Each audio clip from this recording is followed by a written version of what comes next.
Hello everyone, मेरा नाम है अमित और आप देख रहे हैं Kautilya Commerce. RTP for May 2026 में हम लोगों ने लास्ट क्लास में क्वेश्चन नंबर 9 तक कंप्लीट कर लिया था। रिमेनिंग जो आरटीपी में क्वेश्चंस बचे हुए हैं, आज हम लोग उसका वीडियो सॉल्व कर रहे हैं। चलिए, अगला क्वेश्चन है क्वेश्चन नंबर 10 जो आपके स्क्रीन के सामने है। लिखा है the accountant of city club gave the following information about the receipt and payment of the club for the year ended 31st March 2025। बोल रहा है सिटी क्लब का जो अकाउंटेंट है वो आपको रिसिप्ट एंड पेमेंट का इंफॉर्मेशन दे रहा है for the year ended 31st March 2025। Receipt side में है subscription, fair receipt, variety show receipt, net interest और रेस्टोरेंट कलेक्शन।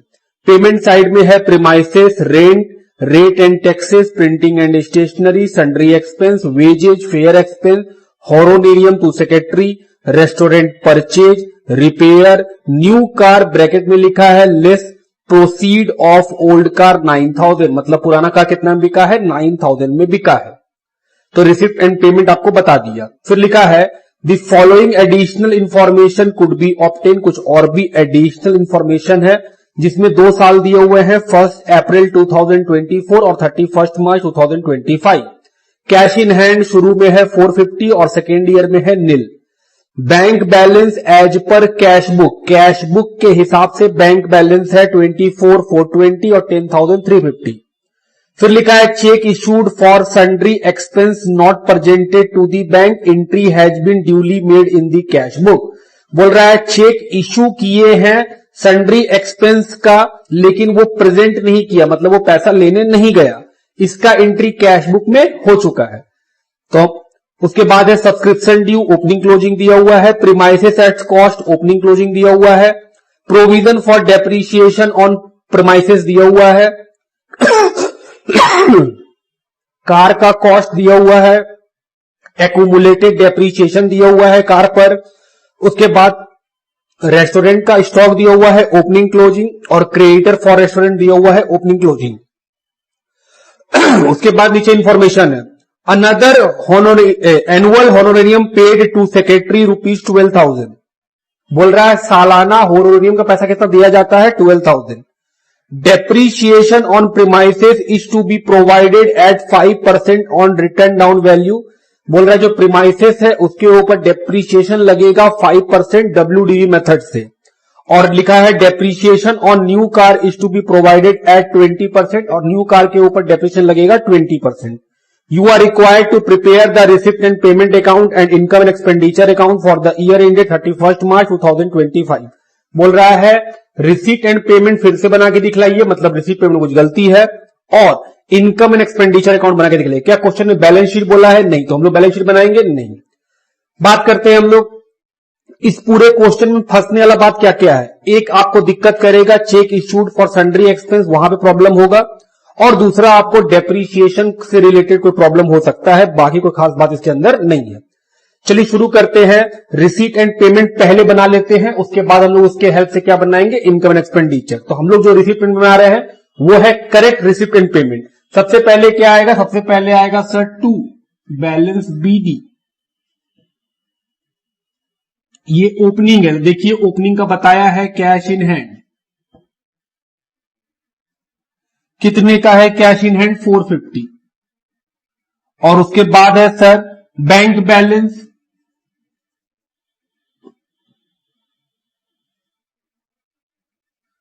जो दिया हुआ है 24,420। सर हम बोले क्या सर, आप यहां पर जो चेक इशूड किए हैं उसका एडजस्टमेंट नहीं किए हैं। हाँ, क्यों करेंगे भाई सर, लेकिन बुक में भी ऐसा ही क्वेश्चन है, उसमें तो आप किए थे। हम बोले नहीं, आप बुक का क्वेश्चन फिर से खोलिए, बुक में लिखा हुआ था आपका bank balance as per passbook, वो पासबुक के हिसाब से था, तो वहां पे हम लोग एडजस्टमेंट करके कैश बुक में कन्वर्ट करते थे। यहां पे तो ऑलरेडी क्वेश्चन दिया हुआ है bank balance as per cash book, तो ठीक ही तो है, कैश बुक का बैलेंस चाहिए वो दे दिया है। और जो चेक इशूड का बात है वो तो हम लोगों का बोल ही दिया है, ये कैश बुक में ऑलरेडी अब एडजस्ट कर चुके हैं, तो वो चेक इशूड का बात यहां पे एप्लीकेबल नहीं होगा। अगर आप अपने बुक से कंफ्यूज कर रहे हैं तो आप पढ़ नहीं रहे हैं पूरा। इंस्टीट्यूट के बुक में लिखा हुआ है bank balance as per passbook, passbook के हिसाब से, जबकि हमको यहां चाहिए bank balance as per cash book. इसीलिए जब हम लोग इंस्टीट्यूट का मैट में जो क्वेश्चन दिया हुआ था उसको सॉल्व किए थे तो check issued but not presented का ट्रीटमेंट किए थे साथ में। आप जाके देखिए, आपको याद आ जाएगा कि हाँ सर ठीक बोल रहे हैं आप, तो ये बिल्कुल सही है। उसके बाद है सर सब्सक्रिप्शन, तो क्या रिसीट साइड आएगा जी।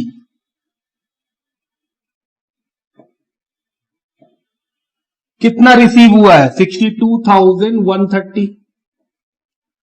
उसके बाद है सर 2 फेयर रिसीट, पैसा आया। क्या रिसीट पेमेंट में सिर्फ कैश ट्रांजैक्शन रिकॉर्ड होता है? जी हां, अक्रूवल कॉन्सेप्ट यहां अप्लाई नहीं होता है। उसके बाद है सर वेराइटी शो रिसीट, बहुत तरह का शो किए होंगे, उससे भी पैसा आया है, उसको भी लिखेंगे, जो कि है 12,810। Next interest,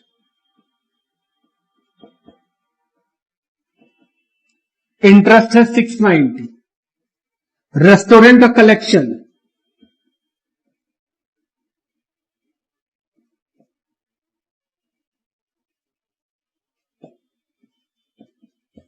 collection 22,350। अब आते हैं payment side. Sir premises by, premises नया प्रीमाइसिस है ये इस साल का 30,000। रेंट 2,400। उसके बाद rates and taxes 3,780। Next printing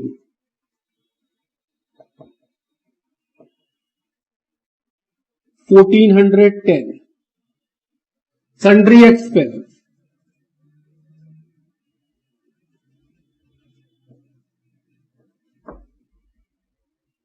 5,350। Wages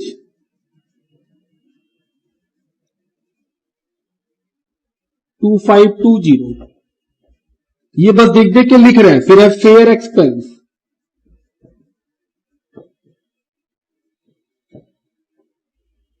7,170।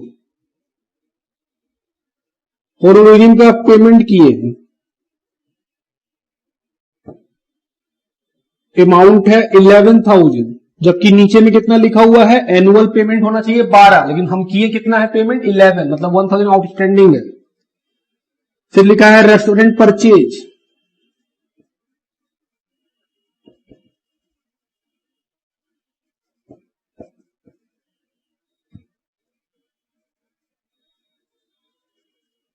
17,310। Repair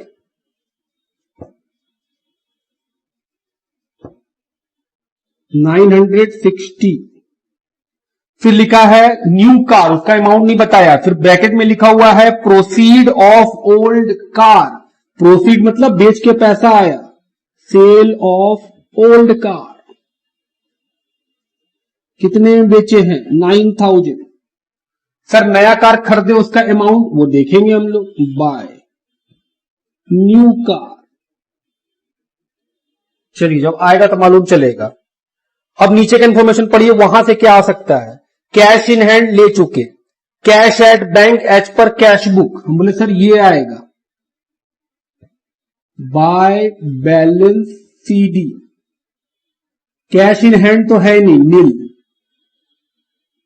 ये कितना है नील, और बैंक का बैलेंस दिया हुआ है वो लिख लीजिए।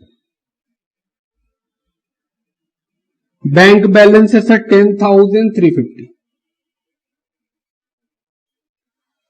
उसके बाद cheque issued for sundry expense not presented to the bank, entry has been duly made in the cash book. बोल रहा है इसका एंट्री कैश बुक में हो चुका है, मतलब मेरा बैंक बैलेंस सही है। सब्सक्रिप्शन ड्यू सर उसका ट्रीटमेंट इनकम एक्सपेंडिचर में। प्रीमाइसेस एट कॉस्ट 87 से 1,17,000 हो गया, तो क्या मेरा प्रीमाइसेस बढ़ रहा है? हाँ, कितना से बढ़ रहा है? 30,000। तो सर आप खरीदे, हमने देखो प्रीमाइसेस दिख रहा है 30,000, तो रिकॉर्ड हो चुका है। उसके बाद है प्रोविजन फॉर डेप्रीशिएशन। क्या डेप्रीशिएशन का बात यहां होगा? नहीं सर, वो इनकम एक्सपेंडिचर का पार्ट है, हमने चलिए छोड़िए। फिर है कार एट कॉस्ट, ओपनिंग में है 36,570, उसी कार को आप बेचे हैं 9,000 में, क्योंकि लिखा हुआ है ना proceed from sale of old car. तो ओल्ड कार कौन होगा? जो पुराना कार होगा मेरा पिछले साल का। तो ईयर 1 में जो आप देख रहे हैं 36,570, उसी कार को आप कितना में बेचे हैं? 9,000 में। सर बहुत सस्ता बेचे? बहुत सस्ता नहीं बेचे। उसके नीचे देखो डेप्रीशिएशन भी है, जब आप कंपेयर करेंगे तो आपको पता चलेगा सर सस्ता नहीं बेचे, आप तो प्रॉफिट कमा लिए, क्योंकि 36,570 का जो कार था उसमें कितना डेप्रीशिएशन हो चुका था? 30,870। तो ऑटोमेटिक है सर, लगभग आपको प्रॉफिट ही होगा इसके ऊपर, क्योंकि अप्रॉक्स 5,700 रुपीज के आसपास का वो कार है। 36 में सर 30 तो यूज कर ही लिए हैं आप, तो जो बचा हुआ है उसी को 9,000 में बेचे हैं, तो वहां से प्रॉफिट लॉस निकलेगा, वो कहां जाएगा? इनकम एक्सपेंडिचर में सर। तो सर अगले साल में फिर 46,800 क्या है? वही तो है, नया कार परचेज किए, क्योंकि पुराना तो बेच दिए।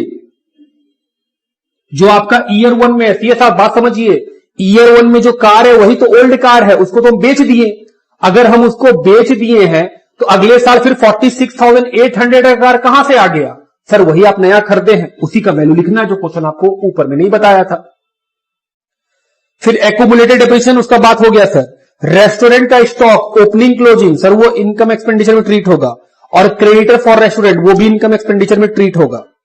Annual honorarium paid to secretary is 12,000, कितना पे करते हैं? 12,000, तो 11 ही पे किए, 1,000 रुपया आउटस्टैंडिंग है, तो सर वो भी इनकम एक्सपेंडिचर में ट्रीट होगा। आगे बढ़ो, डेप्रिसिएशन लगेगा प्रीमाइसेस पे 5% रिटर्न डाउन वैल्यू मेथड से, और डेप्रिसिएशन न्यू कार पे लगेगा 20% का। और सर नया कार जो खरीदे हैं उस पर कितना लगेगा? 20%, वो भी किसका बात है? इनकम एक्सपेंडिचर का। तो क्या ये मैच कर जाना चाहिए? हम बोले हाँ। आओ देखें, पहले रिसीट साइड को जोड़िए, आइए कैलकुलेटर का हेल्प ले।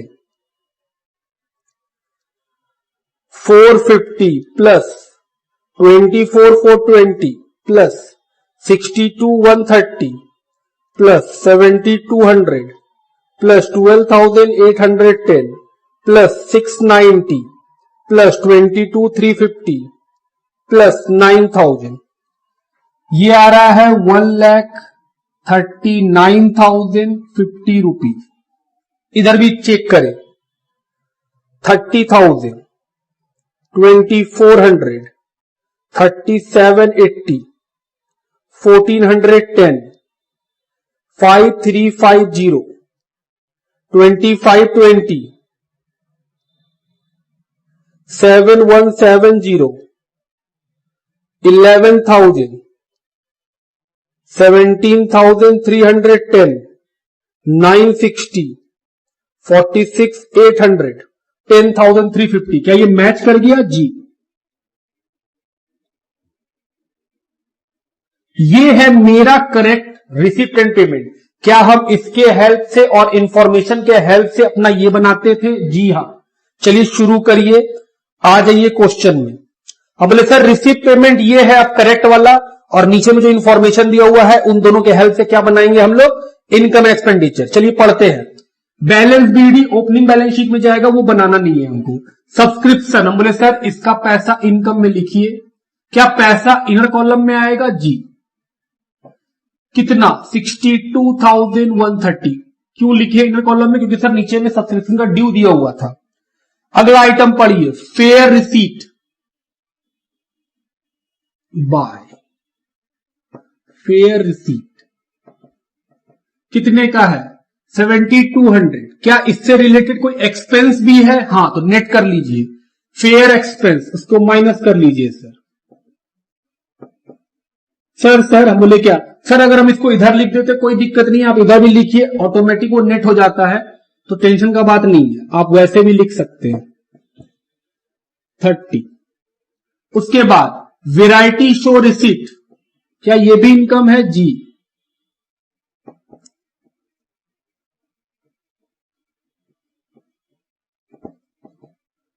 12,810 ये निठी किया हुआ है। Interest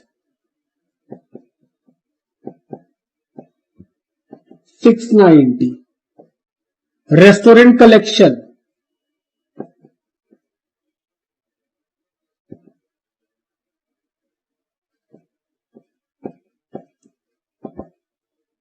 22,350। Sale of old car, क्या सेल आता है? नहीं, इसमें होने वाला प्रॉफिट लॉस आता है सर। तो आइए वर्किंग करेंगे। पहला वर्किंग हम मिटा देंगे, फिर आप लिखते चलिएगा। पहला वर्किंग क्या है? Profit oblique loss on sale of car. तो बोले sir sale of old car कितना में बेचे हैं आप? 9,000। इसमें से क्या माइनस कीजिएगा? सर उस पुराने कार का कॉस्ट कितना है? तो minus cost of old car. तो आप देखिए वहां पर लिखा हुआ था, कॉस्ट था 36,570 और उसमें से सर एक्यूमुलेटेड डेप्रीशिएशन, मतलब अभी तक आप इतना यूज कर भी चुके हैं, कितना? 30,870।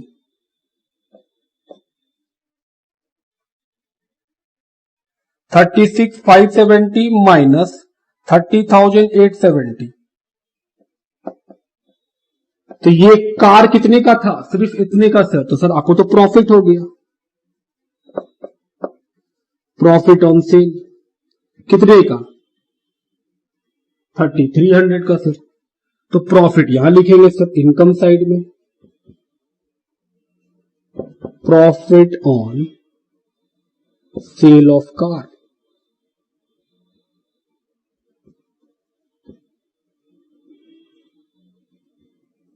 $3,300 सर। ये पॉइंट भी डील हो गया।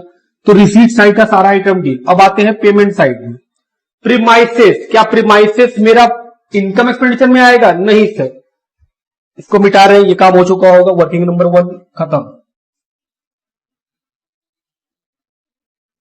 तो सर प्रीमाइसेस तो बैलेंस शीट का आइटम है। रेंट, हाँ सर रेंट तो आएगा। क्या रेंट के ऊपर कुछ बोला है? नहीं, तो सीधा बाहर। रेट एंड टैक्सेस सर ये भी आएगा, इसके ऊपर भी कुछ नहीं बोला है क्वेश्चन, तो सीधा बाहर। Rate and taxes 3780। Next printing sir ये भी आएगा। ये सब एक्सपेंसेस है 1410 रुपीज का। सन्ड्री एक्सपेंस सर इस पे कुछ बोला है, कितने का है सन्ड्री एक्सपेंस? 5350। 2 लाइन छोड़ दीजिए। वेजेज इस पे कुछ नहीं बोला, सीधा बाहर 2520। उसके बाद है फेयर एक्सपेंस, वो हम लोग एडजस्ट करा चुके हैं, वो खत्म। हॉरेनियम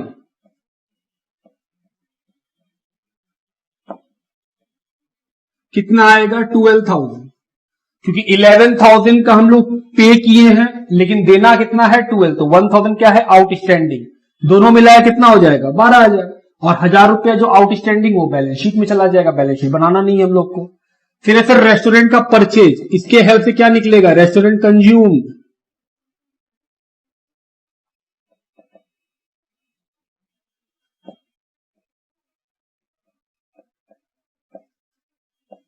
ये कैसे निकलता था सर? ओपनिंग स्टॉक जो होगा रेस्टोरेंट का वो प्लस करेंगे परचेज और माइनस करेंगे क्लोजिंग स्टॉक। हम बोले बिल्कुल। रेस्टोरेंट हो गया सर। फिर है रिपेयर,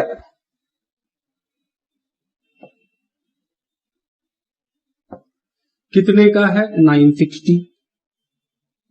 फिर है न्यू कार, वो बैलेंस शीट का आइटम है। बैलेंस शीट ही सर वो भी बैलेंस शीट का आइटम है। बोले ठीक। तो सर रिसीव पेमेंट आइटम खत्म। अब पढ़िए नीचे का बात। कैश इन हैंड नहीं आएगा, बैंक बैलेंस नहीं आएगा। हाँ, cheque issued for sundry expense not presented to the bank. हम चेक दिए, किसको दिए? जिस सन्ड्री एक्सपेंस वाले को हम चेक दिए, वो आदमी गया नहीं। तो हमने सर ईयर के बिगिनिंग में दिए 270 और ईयर के एंड में दिए 90। सीए साहब ध्यान दीजिएगा। चेक दिए, इसका मतलब ईयर के बिगिनिंग में 270 रुपया बाकी होगा, आउटस्टैंडिंग होगा मेरा, और फिर ईयर के एंड में चेक दिए कितने का, 90 का, इसका मतलब ईयर के एंड में आउटस्टैंडिंग होगा। तो क्या बोल सकते हैं सर ये ओपनिंग आउटस्टैंडिंग और क्लोजिंग आउटस्टैंडिंग है, इसका ट्रीटमेंट सेम होगा, हम बोले हाँ। तो सर यहां पर प्लस कीजिए क्लोजिंग आउटस्टैंडिंग, माइनस कीजिए ओपनिंग आउटस्टैंडिंग। क्लोजिंग कितने का है 90 का, ओपनिंग कितने का है 270 का, प्लस माइनस कीजिएगा बाहर आ जाएगा, ये काम खत्म। दूसरा बार कहां जाएगा, बैलेंस शीट में। सब्सक्रिप्शन ड्यू, सर ओपनिंग का माइनस करेंगे और क्लोजिंग का प्लस करेंगे। दूसरा बार कहां जाएगा, बैलेंस शीट में। तो सर 3600 ओपनिंग है और 2940 क्लोजिंग, प्लस माइनस करके बाहर करेंगे। फिर है प्रीमाइसेस एट कॉस्ट, तो प्रीमाइसेस कहां जाएगा, बैलेंस शीट में। उसका है प्रोविजन, तो सर वो भी बैलेंस शीट में। कार वो भी बैलेंस शीट में। एक्यूमुलेटेड डिप्रिसिएशन वो भी बैलेंस शीट में। रेस्टोरेंट स्टॉक और क्रेडिटर्स फॉर रेस्टोरेंट, हम बोले सर ये काम है क्या निकालने का, हम बोले सर स्टॉक दिया हुआ है रेस्टोरेंट का ओपनिंग और क्लोजिंग दिया हुआ है 2610। क्या चाहिए, परचेज। सर परचेज तो दिया हुआ है रेस्टोरेंट परचेज, हम बोले नहीं वो रेस्टोरेंट परचेज नहीं है। मेरे बात को ध्यान सुनिएगा, आप में से कई लोग इस पॉइंट पे कंफ्यूज होंगे। क्वेश्चन में लिखा हुआ है क्रेडिटर फॉर रेस्टोरेंट, मतलब रेस्टोरेंट का सामान हम क्या करते हैं, उधार में लाते हैं। तो अगर हम उधार में लाते होंगे तो ऑफकोर्स जो परचेज आपको दिख रहा है कि जिसका आप पेमेंट किए हैं, क्या वो हम कैश में लाए, नहीं, वो हम क्रेडिटर को पेमेंट किए। आप समझिए मेरे बात, हम एक दुकानदार के साथ मेरा लेन देन चलता है, हम अपना सारा सामान वहां से लेते हैं और फिर कुछ कुछ पैसा देते जाते हैं। तो जाहिर सा बात है ये जो रेस्टोरेंट परचेज लिखा हुआ है ये परचेज नहीं है, ये है पेमेंट रेस्टोरेंट का। ये कॉमन सेंस से आपको समझ में आएगा ये बात कि हाँ सर ये जो 17,310 रुपीज आपको दिख रहा है ये परचेज नहीं है, क्योंकि नीचे में आपका रेस्टोरेंट का क्रेडिटर चल रहा है, मतलब लेन देन हो रहा होगा तभी तो क्रेडिटर खड़ा हुआ है। तो नीचे में क्रेडिटर देख करके हमको ये मालूम चला कि ये डायरेक्ट परचेज नहीं है। अगर आप यहां डायरेक्ट लिख दीजिएगा तो आंसर मैच नहीं करेगा, गलत आएगा। तो आप में से कई लोगों को ये डाउट हो सकता है कि सर यहां दिया तो है रेस्टोरेंट परचेज बोल करके, आप यहां सीधा लिख दीजिए आपका कंज्यूम्ड आ जाएगा। बोले नहीं वो गलत आ जाएगा, अगर आप उसको ले लीजिएगा तो फिर नीचे में जो क्रेडिटर फॉर रेस्टोरेंट दिया हुआ है उसका पर्पस क्या है। फिर अगर हम सब कुछ कैश में ही खरीद रहे हैं तो क्रेडिटर फॉर रेस्टोरेंट कहां से आ गया। इसका मतलब हुआ कि रेस्टोरेंट का सामान हम लोग उधार में खरीदते हैं और ये जो आप रेस्टोरेंट परचेज देख रहे हैं एक्चुअल में ये क्रेडिटर का पेमेंट किए हैं, जिस दुकान से हम सामान लाते हैं उसका हम पेमेंट किए हैं। तो हम लोग क्या निकालना पड़ेगा, हम लोग सर परचेज आपको निकालना पड़ेगा। तो यहां लिखेंगे working note number 2 purchase of.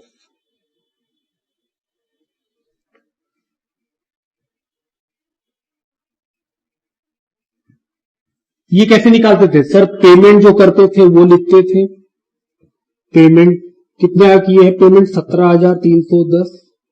इसमें सर प्लस करते थे क्लोजिंग आउटस्टैंडिंग और माइनस करते थे ओपनिंग आउटस्टैंडिंग।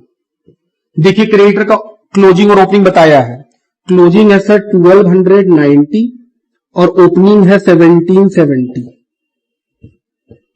ये क्या निकलेगा, ये निकलेगा परचेज, कितने रुपए का परचेज हुआ। आइए प्लस माइनस करें तो 17,310 प्लस 1290 माइनस 1770 16,830।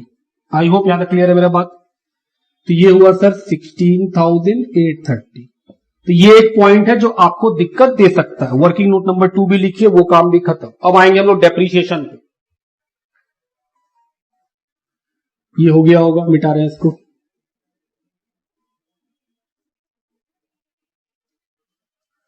डेप्रीशिएशन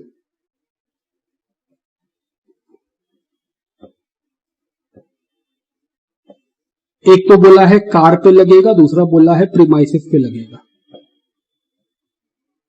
आइए निकालते हैं। जो कार था आप देखिएगा क्वेश्चन में, कार का शुरू का वैल्यू जो था 36,570 वो तो बिक गया, तभी तो उसका प्रॉफिट लॉस भी लिखे हम लोग कि हाँ सर वो तो बिक गया। तो खरीदे कितने का कार है? 46,800 का। तो इसके ऊपर कितना बोला है? हम बोले सर डेप्रीशिएशन ऑन कार। तो हम बोले सर अभी अभी खरीदे हैं और इस पे बोला है 20% लगेगा, तो बताओ कितना आएगा? तो सर 46,800 का 20%, दिस विल कम 9,360। तो कार का तो आ गया सर। अब किसका बचा? प्रीमाइसेस का।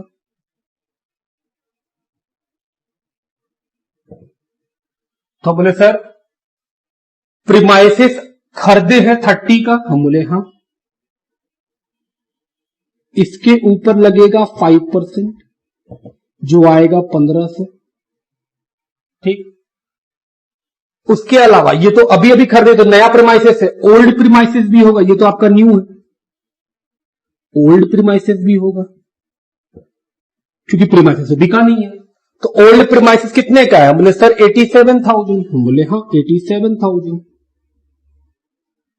उसमें कितना एक्यूमुलेटेड डेप्रीशिएशन है? 56,400। सीए साहब क्वेश्चन आपको बोला है WDV मेथड से लगेगा, रिटर्न डाउन वैल्यू मेथड से। तो जो हम लोग डेप्रीशिएशन पढ़े थे एक्यूमुलेटेड वाला, तो उसमें हम लोग सीखे भी थे कि सर अगर क्वेश्चन कभी आपको बोले कि WDV से लगेगा, तो जो आपका ओरिजिनल दाम है 87,000, उसमें एक्यूमुलेटेड को माइनस कर दीजिएगा, तो आपका रिटर्न डाउन वैल्यू आ जाएगा, उसके ऊपर लगा दीजिएगा रेट। तो सर ये है आपका 56,400। इसके ऊपर लगेगा 5%, बताइए कितना आएगा? आई होप यह क्लियर है। ये बात हम लोग डेप्रिसिएशन चैप्टर में सीखे हुए हैं कि सर मान लीजिए अगर स्ट्रेट लाइन से बोलता तो हम बोलते सर 87,000 पर क्या लगेगा? 5%, सीधा सीधा, क्योंकि ओरिजिनल दाम यही है। लेकिन क्वेश्चन तो बोला है WDV से लगाना है। WDV मतलब क्या होता है कि सर यूज करने के बाद क्या दाम बचा है उसके ऊपर डेप्रीशिएशन। तो बोले सर खरीदे इतना में थे, अभी तक हम इतना यूज कर चुके हैं 56,400, क्योंकि नया वाला तो अभी अभी खरीदे है ना, वो तो यूज हुआ नहीं है, उसको तो अभी लगेगा। तो जो 56,400 का आपको एक्यूमुलेटेड दिख रहा है वो पुराने वाले पर है, तो वो माइनस कर लिए, मेरे रिटर्न डाउन वैल्यू आ गया, उस पर क्या लगा दिए? 5%। तो आइए निकाले 87,000 माइनस 56,400, उसका 5%, दिस विल कम 1530। दोनों को जोड़ लीजिए सर 3030। तो सर ये आया 3030, तो ये हो जाएगा टोटल 12,390। ये भी हो गया। तो इस क्वेश्चन में बस आपको सोचना था कि हाँ सर जो चीज सीख के आए हैं पहले के चैप्टर्स में उसी का एप्लीकेशन है, वरना क्वेश्चन कुछ है नहीं। और आगे बढ़िए, फिर क्या दिया हुआ है? और सर कुछ है नहीं, बाकी सारा काम तो कर ही चुके हैं हम लोग। तो बस शुरू कीजिए। सबसे पहले प्लस 5 के बाहर कीजिए। 62,130 minus 3600 plus 2940, this will come 61,470।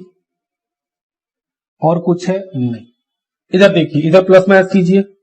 5350 plus 90 minus 270, this will come 5,170। Restaurant का कंज्यूम निकालिए। 2130 प्लस 16,830 माइनस 2610, 16,350। आप चाहो तो आप इन दोनों को नेट कर सकते हैं। ये साहब क्या बोले हम? ये है आपका रेस्टोरेंट का कलेक्शन, ये है रेस्टोरेंट के सामान को आपका कंजम्पशन, ये सामान इतना में कंज्यूम करके इतना में बेचे हैं। तो आप चाहो तो नेट करके क्या निकाल सकते हैं? प्रॉफिट ऑन रेस्टोरेंट, कि सर रेस्टोरेंट से आपको ये प्रॉफिट हुआ है। ठीक बात। अदरवाइज कलेक्शन को अलग लिखो, खर्चे को अलग लिखो, नेट करके उतना ही आना है उसको। और क्या है? हमने सर अब कुछ नहीं है। चलिए जोड़िए और सरप्लस बताइए।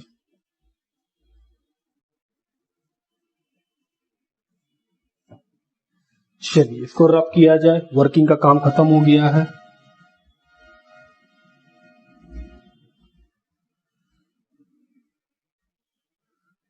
चलो 61,470 plus 30 plus 12,810 plus 690 plus 22,350 plus 3,300, this will come 1,06,50। जो लोग इनको नेट कर लिए होंगे उनका टोटल कुछ और आएगा, लेकिन हम लोग का फाइनल जो सरप्लस है वो तो सेम ही आना है। आइए माइनस करें। 2400, 3780, 1410, 5170, 2520, 12,000, 16,350, 960, 12,390। ये आएगा सर 43,690। तो ये था हम लोगों का क्वेश्चन नंबर 10 का solution, receipt and payment account और इनकम एंड एक्सपेंडिचर अकाउंट। लिखिए।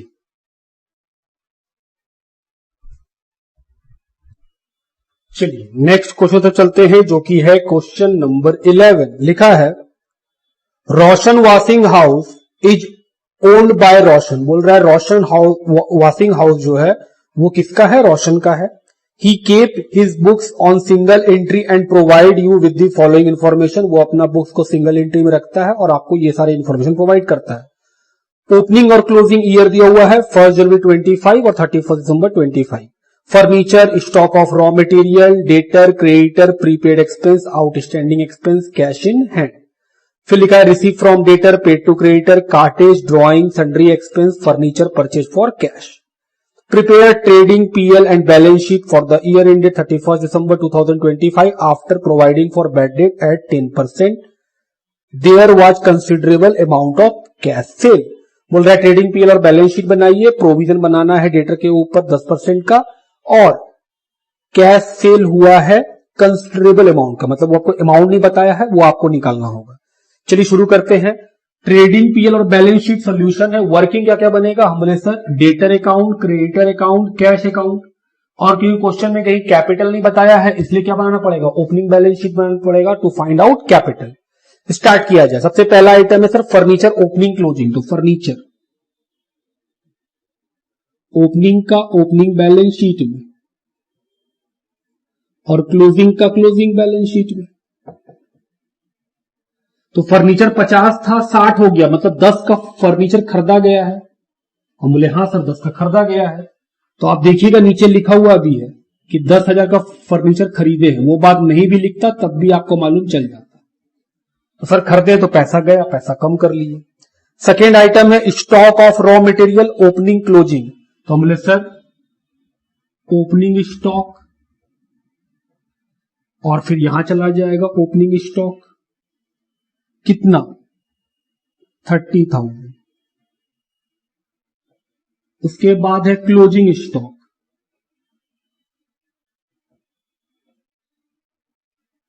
कितने का है क्लोजिंग स्टॉक? 10,000। दूसरा बार कहां जाएगा स्टॉक? हम बोले सर वो चला जाएगा क्लोजिंग बैलेंस शीट में। 2 बार काम इसका भी हो गया। तीसरा आइटम है डेटर, ओपनिंग है 60, तो ओपनिंग बैलेंस शीट में। दूसरा बार सर डेटर अकाउंट में जाएगा टू बैलेंस बीडी 60। उसके बाद है सर क्लोजिंग डेटर। तो क्लोजिंग डेटर कहां जाएगा? उसका पैसा इनर कॉलम में लिखेंगे, क्यों? क्योंकि सर को प्रोविजन बनाना है। और सर यहां लिखिए बाय सीडी, कितने का है? 70। ये भी हो गया। देयर आफ्टर उसके बाद क्रेडिटर का, तो हमने सर क्रेडिटर का अकाउंट में जाएगा बाय बैलेंस बीडी, कितने का? 20। दूसरा बार कहां जाएगा? ओपनिंग बैलेंस शीट में क्रेडिटर 20। उसके बाद क्लोजिंग बैलेंस 0, तो सर बैलेंस सीडी कितना है? 0 नील, तो सर बैलेंस शीट में नहीं आ पाएगा, 0 है। उसके बाद प्रीपेड एक्सपेंस ओपनिंग में नहीं है, क्लोजिंग में है, तो हम बोले सर प्रीपेड एक्सपेंस तो एसेट्स है। प्रीपेड एक्सपेंस कितने का? 2000। इसका सेकेंड ट्रीटमेंट, हम बोले सर जब आपको एक्सपेंस मिलेगा उसमें से माइनस कर दीजिएगा प्रीपेड को, कितने का? 2000। ये ट्रीटमेंट जानते ही हम लोग, यहां सर यही करते हैं।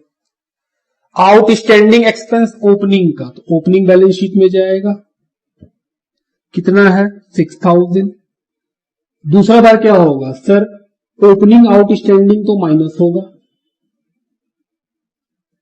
और क्लोजिंग भी है सर 10,000, क्लोजिंग बैलेंस शीट में आएगा। आउटस्टैंडिंग एक्सपेंस 10,000, इसका ट्रीटमेंट क्या होता था सर, एक्सपेंस में ऐड करते थे 10,000। अगला item cash in hand, opening में 11,000, दूसरा बार सर टू बैलेंस बीडी,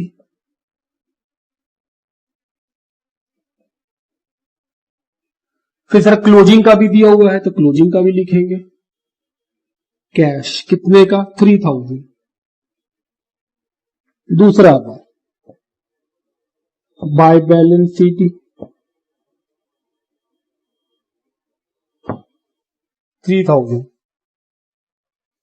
उसके बाद है sir receipt from debtor, debtor से पैसा मिला तो सर कैश बढ़ जाएगा टू डेटर, कितना पैसा मिला 2,10,000। दूसरा बार सर डेटर अकाउंट में लिखिए बाय कैश, दो बार ये भी ट्रीट हो गया। पेमेंट टू क्रेडिटर, तो सर क्रेडिटर अकाउंट में लिखिए टू कैश, अमाउंट है 1 लाख। दूसरा बार सर पेमेंट किए हैं क्रेडिटर को तो पैसा घटेगा तो कैश के क्रेडिट में लिखिए by creditor 1 lakh. Next cartage, तो सर कार्टेज कहां जाएगा, बाय कैश में, कितने का है कार्टेज, कहां गया सर, कार्टेज है 20,000। कार्टेज कहां जाता है, ट्रेडिंग में या पीएल में सर, ट्रेडिंग में, तो ट्रेडिंग में लिखिए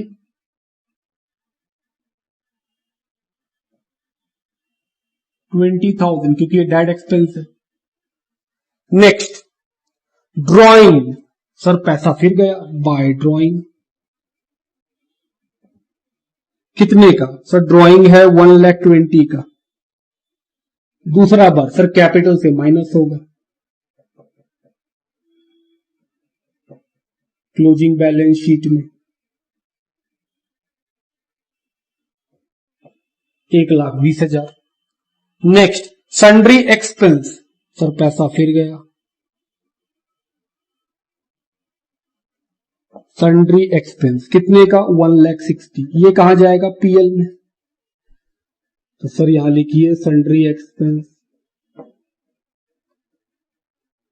1,60,000, ये भी हो गया।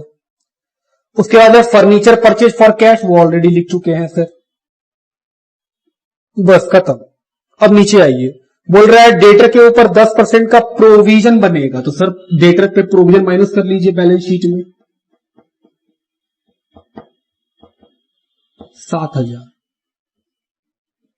63, और फिर ये कहां चला जाएगा पीएल में, प्रोविजन फॉर बैड डेट 7,000, दो बार ये भी हो गया। चलिए खत्म। सबसे पहले क्या करेंगे सर, डेटर अकाउंट को क्लोज करेंगे, और इससे क्या निकलेगा, क्रेडिट सेल,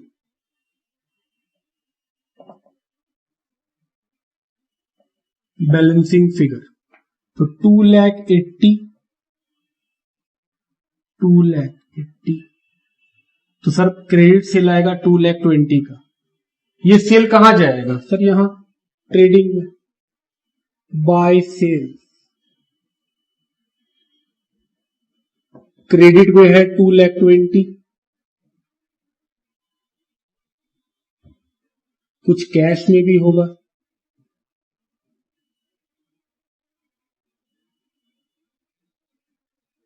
सेकेंड हम बोले सर इसको क्लोज कीजिए, क्या निकल जाएगा, परचेज, डेबिट साइड का पैसा अधिक है तो बाय परचेज, ये कौन सा परचेज है, क्रेडिट परचेज, ये क्या है, बैलेंसिंग फिगर, कितने का, 80,000। सर ये भी जाएगा ट्रेडिंग में, बिल्कुल, टू परचेज 80,000, ये भी हो गया, दोनों अकाउंट क्लोज। अब आइए सर कैश अकाउंट में। क्वेश्चन में बोला था जो पैसा घटेगा वो कैश सेल है।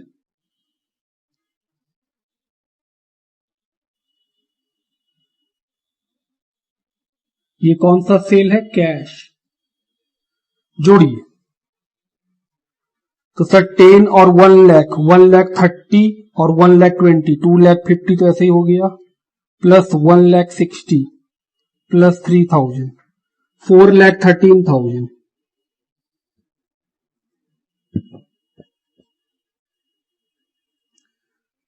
माइनस कीजिए 2,10,000 माइनस 11,000, 1,92,000 का कैश सेल।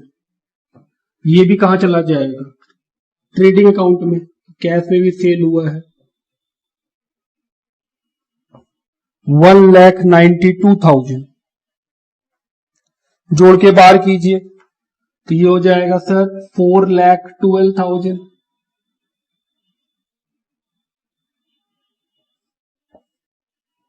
जोड़िए और बताइए क्या, ग्रॉस प्रॉफिट।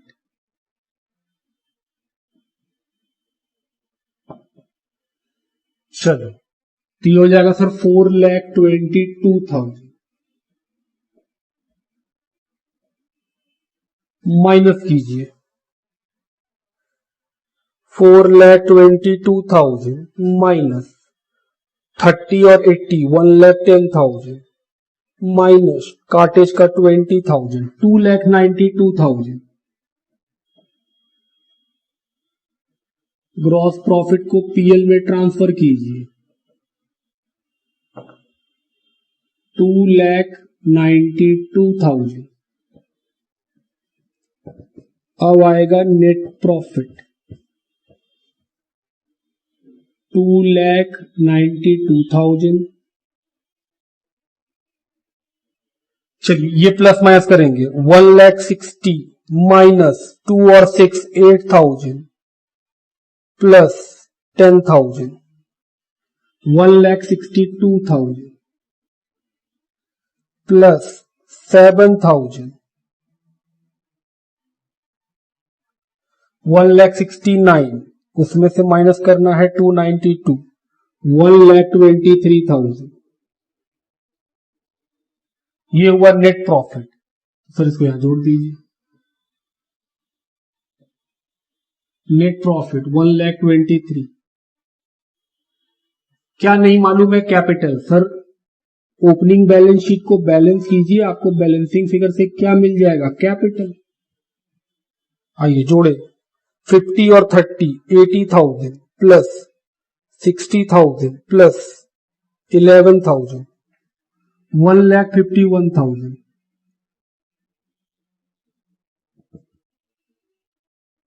1,51,000 माइनस 26,000, 1,25,000 का कैपिटल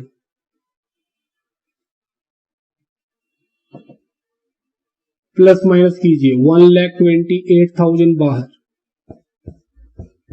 जोड़िए 1,38,000 इधर, 1,38,000 इधर, 60 और 10, 70,000। उसके बाद है 63 और 2, 65,000 और 3, 1,38,000। मैच करिए। तो ये था हम लोगों का क्वेश्चन नंबर 11, जो कि अकाउंट फ्रॉम इनकम्प्लीट रिकॉर्ड्स का क्वेश्चन था। और ये बहुत ही सिंपल क्वेश्चन था, इसमें कोई खास झमेला नहीं था, बहुत ही सिंपल क्वेश्चन पूछा गया था। लिखिए,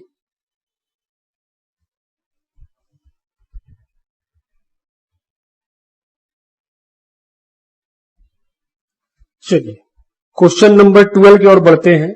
लिखा है, the profit and loss for the previous years are 2022 profit 5,000 rupees, 2023 loss 8,500, 2024 profit 25,000, 2025 profit 38,500। तो 4 साल का प्रॉफिट लॉस बताया है। The average capital employed in the business rupees 1 lakh. बोल रहा है एवरेज कैपिटल एम्प्लॉयड कितना है बिजनेस में 1 लाख का। The rate of interest expected from the capital investment is 10%। बोल रहा है जो रेट एक्सपेक्ट करते हैं कमाने का वो कितना है 10% का इस कैपिटल से। The remuneration from the alternative employment of the proprietor ₹3000 per annum. बोल रहा है अगर हम लोग कोई और काम करते तो वहां से कितना कमा लेते 3000 रुपया पर एनम, मतलब ये अपॉर्चुनिटी कॉस्ट है।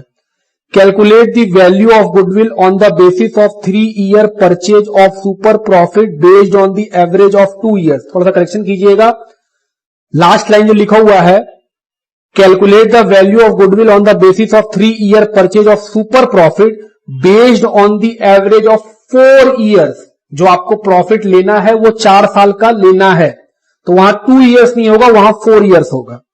चलिए सबसे पहले क्या करेंगे, सबसे पहले हम लिखेंगे calculation of adjusted profit. Calculation of adjusted profit, ये मेनली क्या है, ये मेनली है बिजनेस प्रॉफिट, बिजनेस से कितना कमाए।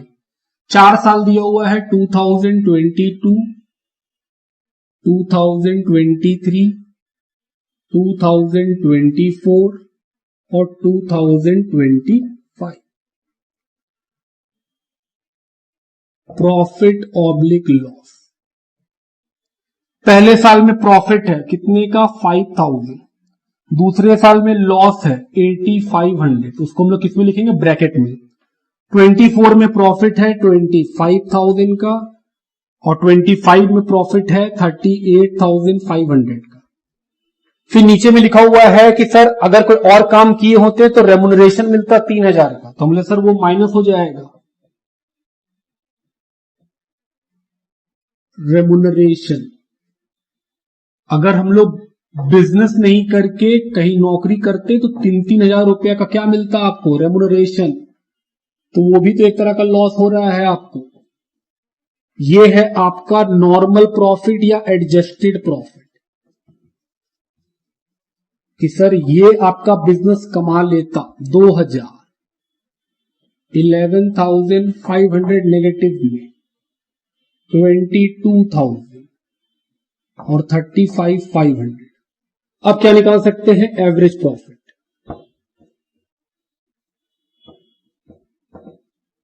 तो sir 2000 plus minus 11,500 plus 22,000 plus 35,500 divide किससे होगा 4 से। चलिए प्लस माइनस कीजिए 24 और ये हो जाएगा सर इसमें से माइनस करने के बाद 24, 48 डिवाइडेड बाय 4, 12,000। तो एवरेज प्रॉफिट है 12। अब क्या निकालेंगे, अब निकालेंगे सर नॉर्मल प्रॉफिट। ये कैसे निकलेगा, हम लोग सर जो कैपिटल इन्वेस्ट किए हैं नॉर्मली वो कितना कमाता, हम लोग sir into rate by 100, normally वो 10% कमाता। तो सर 1 लाख का इन्वेस्टमेंट है 10% कमाता तो 10,000 रुपया कमाता, जबकि आप बिजनेस में कितना कमा लेते हैं 12,000। तो गुडविल, सॉरी पहले सुपर प्रॉफिट, जो हम लोग का एवरेज प्रॉफिट है वो लीजिए और माइनस कर दीजिए जो नॉर्मल होता। एवरेज हम लोग कमा रहे हैं 12, 10,000 एक्चुअल नॉर्मल प्रॉफिट है, 2000 का सुपर प्रॉफिट है। अब निकाल सकते हैं क्या goodwill, super profit into number of year purchase. Number of year purchase है सर 3, 6,000। तो ये है हम लोगों का क्वेश्चन नंबर 12 का सोल्यूशन। बाकी करेक्शन हम करवा दिए, वहां 2 इयर्स नहीं होगा 4 इयर्स का एवरेज लेना है। लिखिए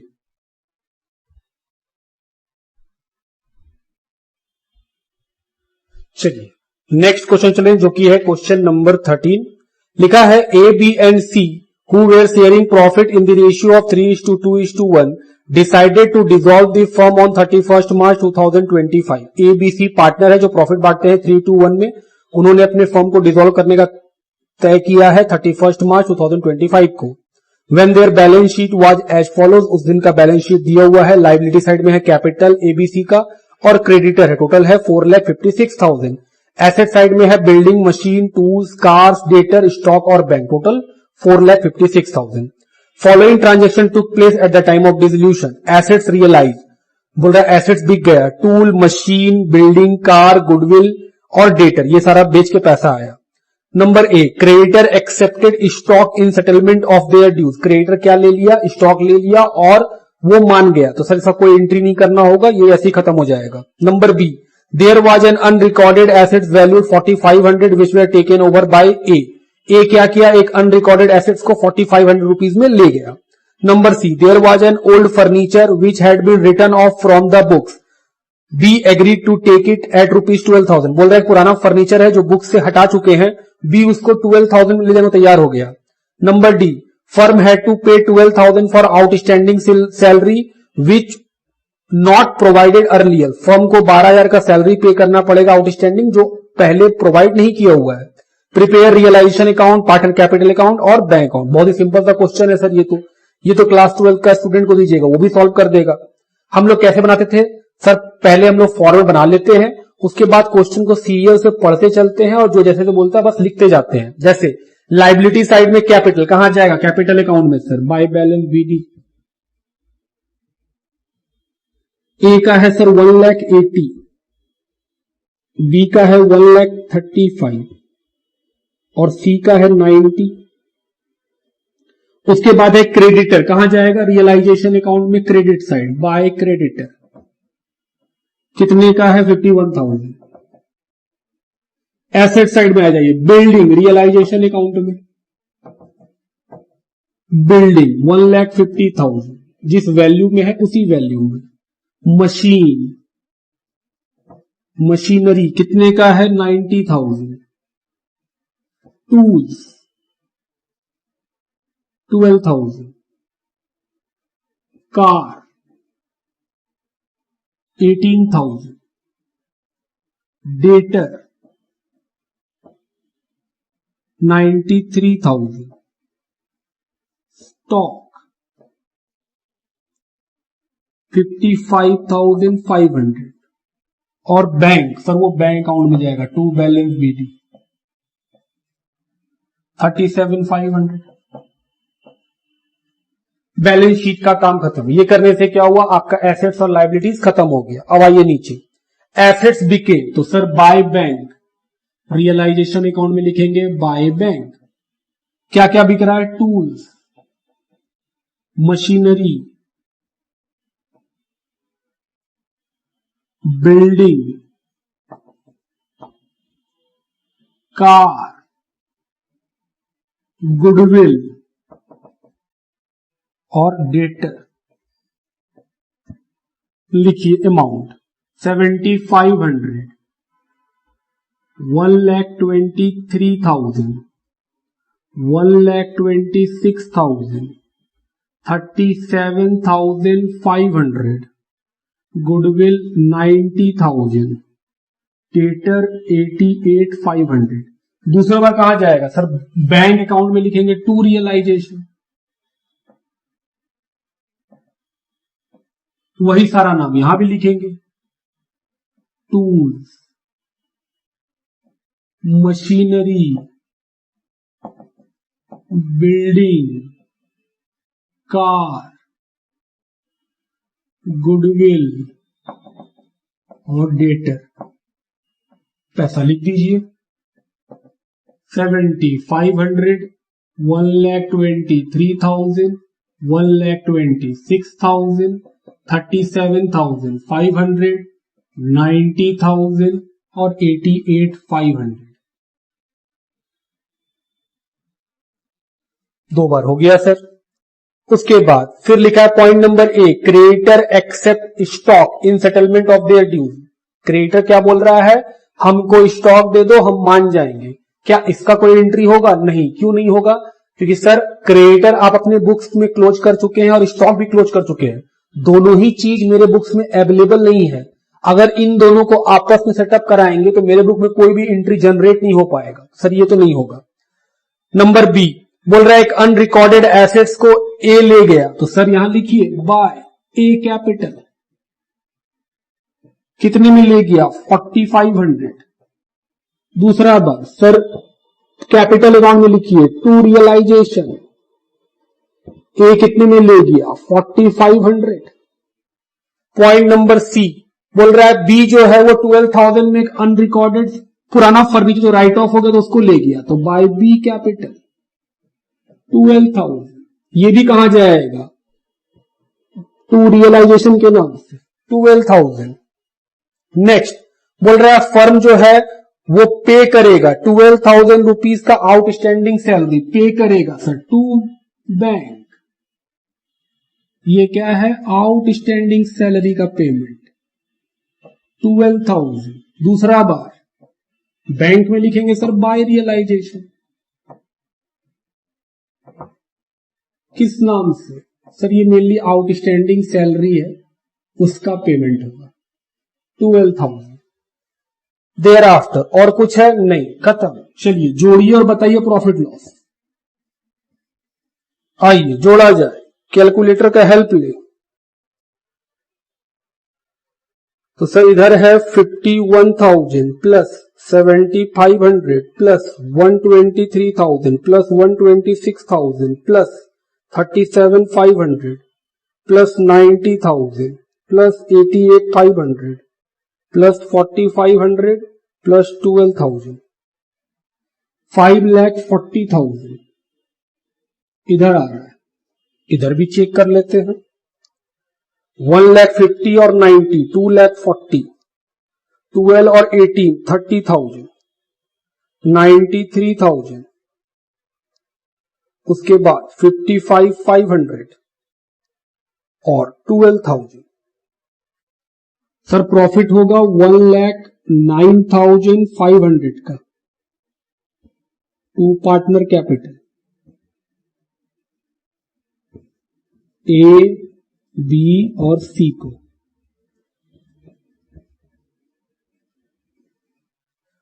किस रेशियो में बांटना है सर, रेशियो दिया हुआ था 3:2:1। सी को मिलेगा 18,250, बी को मिलेगा 36,500 और 54,750। चलिए ये कहां चला जाएगा पार्टनर कैपिटल अकाउंट में बाय रियलाइजेशन। ये रियलाइजेशन का प्रॉफिट है 54,750 36,500 और 18,250। जोड़िए और बताइए बैलेंसिंग फिगर बैंक में कितना आएगा। ये है पार्टनर का पेमेंट, इतना पेमेंट करना है। जोड़िए प्लस 180 2,34,750 2,34,750 माइनस 4,500 2,30,250। इधर जोड़िए 135,000 प्लस 36,500 171,500 171,500 माइनस 12,000 159,500 और लास्ट 1,08,250 1,08,250। ये कहां चला जाएगा बैंक अकाउंट में। सर पेमेंट कर दिए हैं बाय ए कैपिटल बी कैपिटल और सी कैपिटल 230 250 159,500 और 1,08,250। अगर सही होगा तो क्या होना चाहिए मैच कर जाना चाहिए सर। 1,08,250 plus 230,250 plus 12,000 5,10,000। इधर देखें 37,500 7,500 123,000 126,000 37,500 90,000 88,500 5,10,000। मैच कर गया। तो ये बहुत ही सिंपल क्वेश्चन था डिसोल्यूशन का। इससे इजी क्वेश्चन आपको स्टडी मैट में भी नहीं मिलेगा। ये क्लास 12 वाला क्वेश्चन है, लिखिए।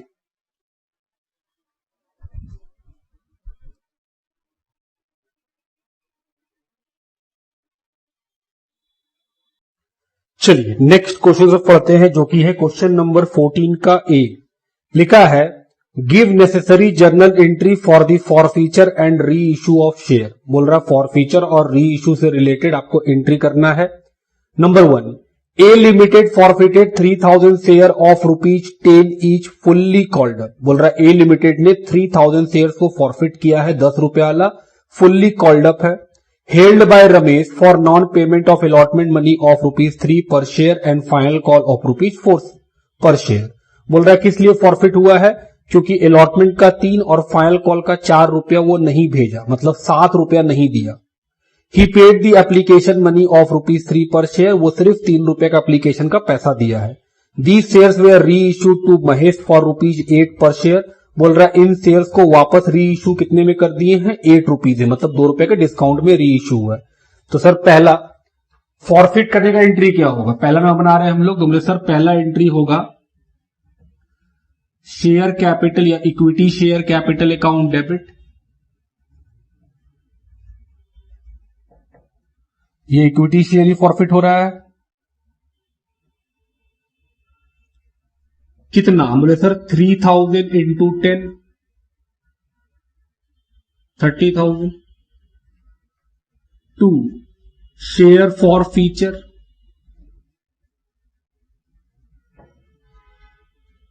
2 कॉल्स इन एरियर, जो पैसा नहीं मिला वो एरियर में। कितना नहीं मिला सर, 3,000 पे अलॉटमेंट का 3 और फाइनल कॉल का 4, 7 रुपया नहीं मिला, तो 21,000 रुपीज नहीं मिला। तो सर फेयर फॉर फीचर में आएगा बैलेंसिंग फिगर से 9,000 बीइंग 3,000 इक्विटी शेयर फॉरफिटेड। दूसरा एंट्री री इशू करेंगे, तो एंट्री होगा बैंक अकाउंट डेबिट।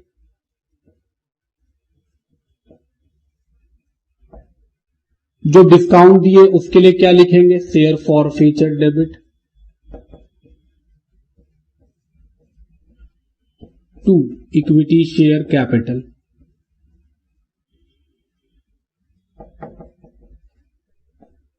तो सर 3,000 जो शेयर थे उसको री इशू कर दिए हैं।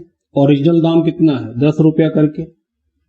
कितना डिस्काउंट दे रहे हैं सर, 2 रुपया का, क्योंकि 8 रुपीज में कर रहे हैं तो सर 6,000 डिस्काउंट हो गया। बैंक में कितना आएगा, 8 रुपीज करके sir 3,000 into 8 being 3,000 forfeited share री issued.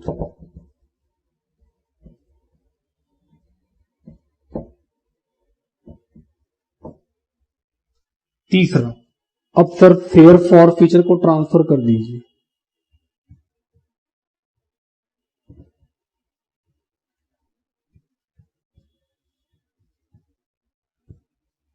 To capital reserve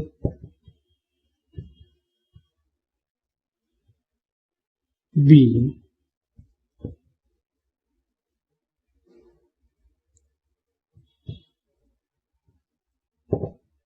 fair forfeiture transfer to capital reserve. कैसे निकालते थे सर, शेयर फॉर फीचर का क्रेडिट अमाउंट लिखिए, कितना है 9,000, डिवाइड कीजिए कितना सारा शेयर फॉरफिट किए थे सर 3,000, इंटू कीजिए कितना सारा री इशू किए 3,000, माइनस कीजिए शेयर फॉर फीचर का डेबिट बैलेंस तो सर ये सॉल्व करके आएगा 3000। तो ये हुआ पहला नंबर का क्वेश्चन का सोल्यूशन। आइए सेकेंड नंबर की तरफ बढ़े।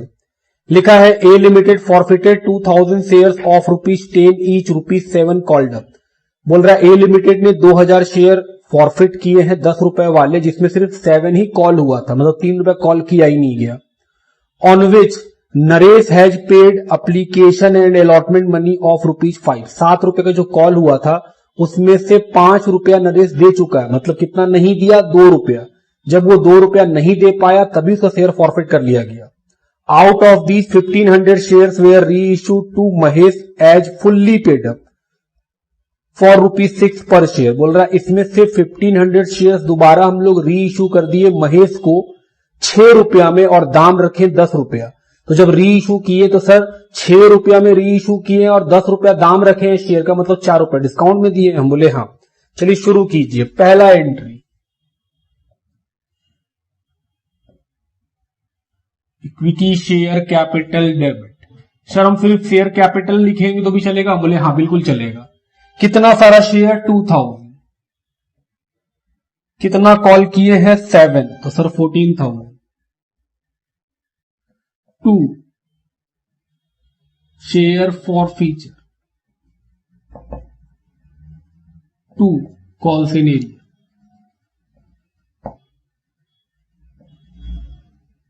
कितना नहीं दिए? सर 2 रुपया करके नहीं दिए क्योंकि 5 रुपया दे चुके हैं, तो एरियर में आया 4000। बैलेंसिंग फिगर से क्या लिख लेंगे? Share for feature 10,000 being 2000 equity share forfeited.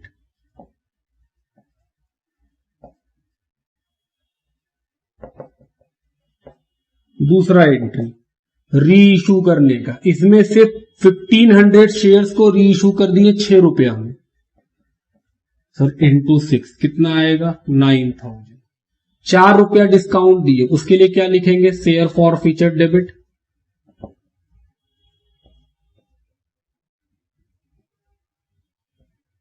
$6,000। 2 equity share capital,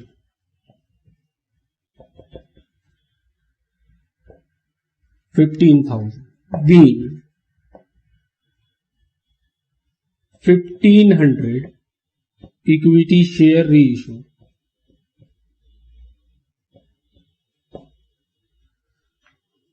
third number share forfeiture को ट्रांसफर कीजिए।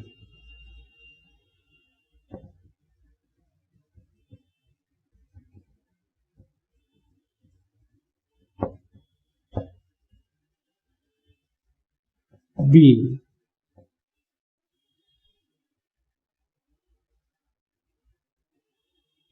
शेयर फॉर फीचर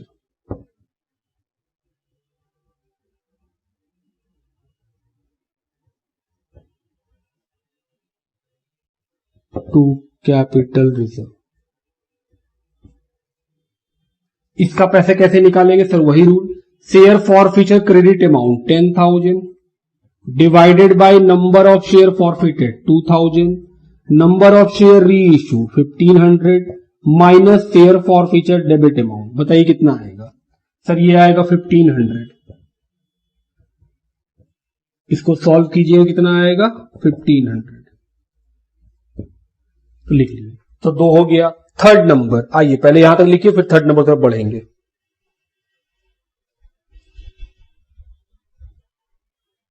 चलिए थर्ड नंबर की तरफ बढ़े।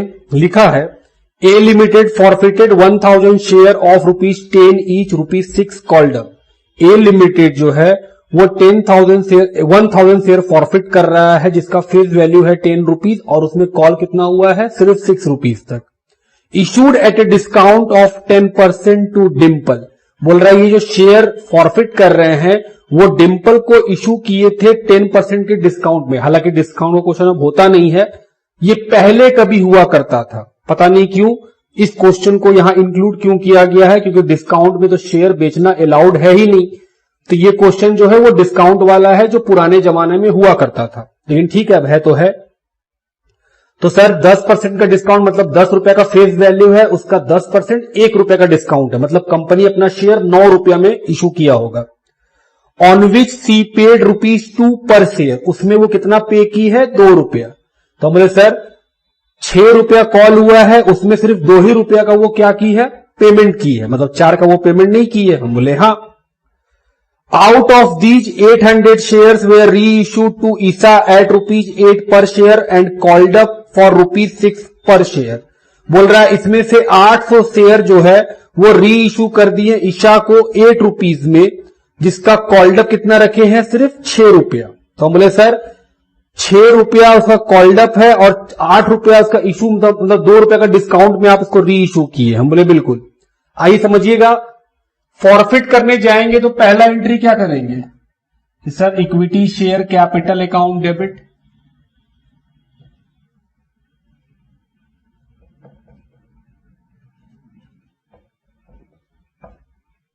ये कितना होगा, बोले सर 1000 शेयर है, 6 रुपया कॉल हुआ है तो 6000, यही होगा। 2 शेयर फॉर फीचर,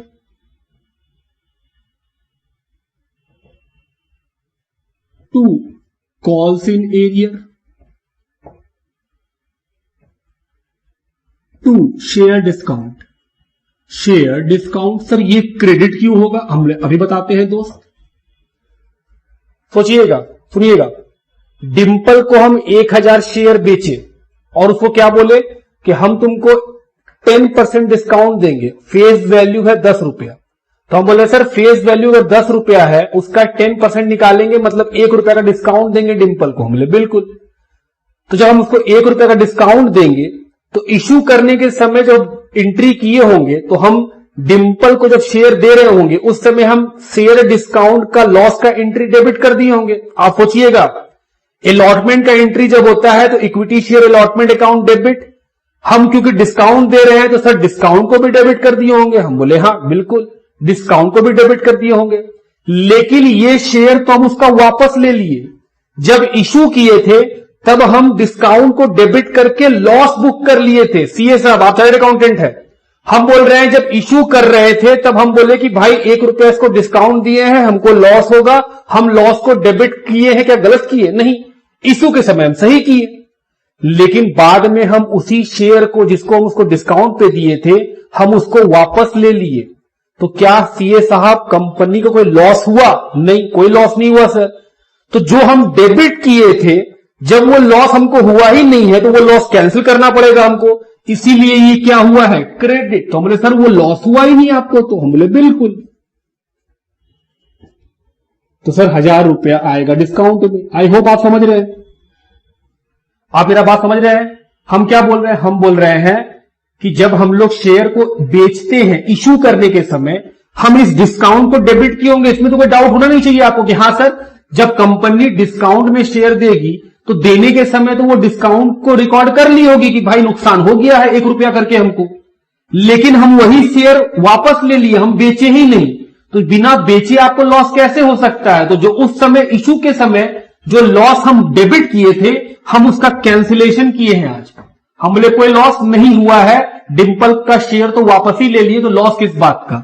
तो डिस्काउंट कैंसिल हो गया, हालांकि अब सिलेबस में डिस्काउंट है ही नहीं, फिर भी क्वेश्चन है तो बनाना पड़ेगा ही आपको। शेयर फॉर फीचर में कितना आएगा? हम बोले सर क्योंकि डिंपल सिर्फ 2 रुपया दिया है तो 2000।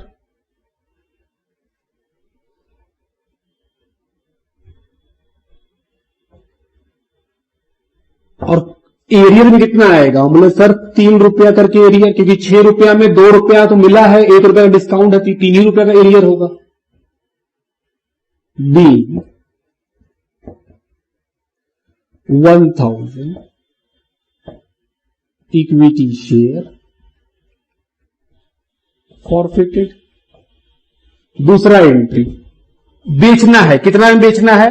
बोल रहा है 800 शेयर्स री इशू करेंगे 8 रुपया में एंड कॉल्ड अप रहेगा 6 रुपया, मतलब 6 रुपया कॉल करेंगे, 8 रुपया दाम रखेंगे, मतलब 2 रुपया डिस्काउंट देंगे। तो बोले सर एंट्री होगा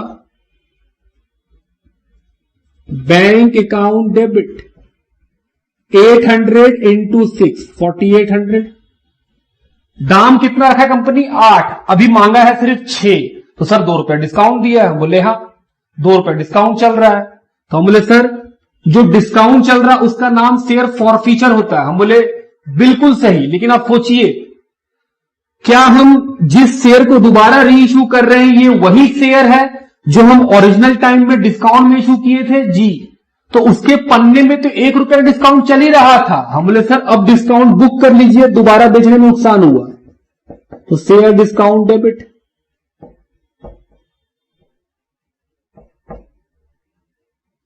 ये तो वही शेयर है जो हम डिंपल से वापस ले लिए। तो जब डिंपल को बेचे थे तो उस शेयर में क्या चल रहा था? 1 रुपए का discount.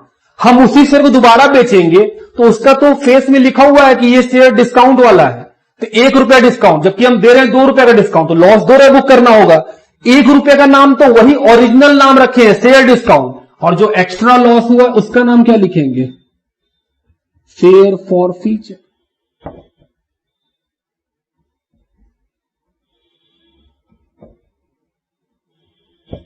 To equity share capital.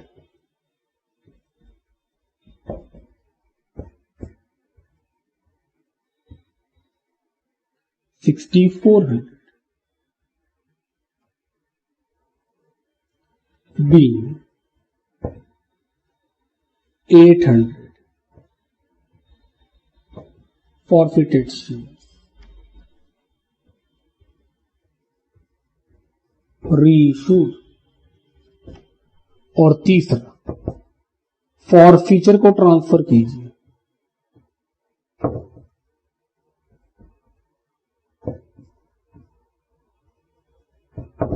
To capital reserve. पैसा निकालने होंगे सर वही तरीका, share forfeiture credit amount 2000, number of share forfeited 1000, number of share री issued 800, share forfeiture debit amount 800। Solve कीजिए, कितना आएगा सॉल्व करके? 800। B share forfeiture transfer to capital reserve. तो ये आपका सिलेबस का पार्ट नहीं है, क्योंकि डिस्काउंट तो अब एबॉलिश हो गया। डिस्काउंट में कंपनी शेयर इशू नहीं कर सकती है, फेस वैल्यू से सस्ता कंपनी शेयर बेच नहीं सकती है। लेकिन ये पहले कभी, आज से 10-15 साल पहले कभी ऐसा होता था, तो उस समय लोग पढ़ाते भी थे। लेकिन हम बोले कि बहुत बड़ा बात थोड़ी है, समझने में कोई आपको प्रॉब्लम हुआ नहीं होगी। हाँ सर डिस्काउंट क्रेडिट क्यों हुआ? क्योंकि जब बेचे होंगे तब डिस्काउंट को डेबिट किए होंगे, जब वो शेयर बिका ही नहीं तो फिर वो डेबिट गलत हुआ, आपको तो लॉस हुआ ही नहीं, तो उसको कैंसिल कर दिए हम। और जब दोबारा री इशू करने गए तो हम बोले सर आप डिस्काउंट दे रहे हैं 2 रुपया का, उस 2 रुपए का नाम शेयर फॉरफीचर पूरा क्यों नहीं लिख रहे? क्योंकि हम बोले भाई जिस शेयर को दोबारा बेच रहे हैं वो शेयर वही डिस्काउंट वाला शेयर है, तो 1 रुपए जो डिस्काउंट है उसका नाम तो शेयर डिस्काउंट ही रहेगा, जो एक्स्ट्रा दिए हैं उसका नाम शेयर फॉरफीचर है। ठीक बात, लिखिए।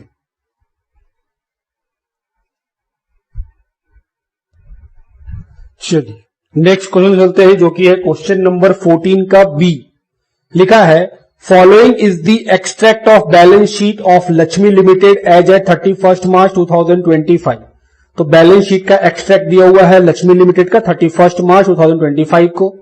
ऑथराइज कैपिटल है 4,50,000 equity share of ₹10 each, 37,500 10% preference share of ₹10 each.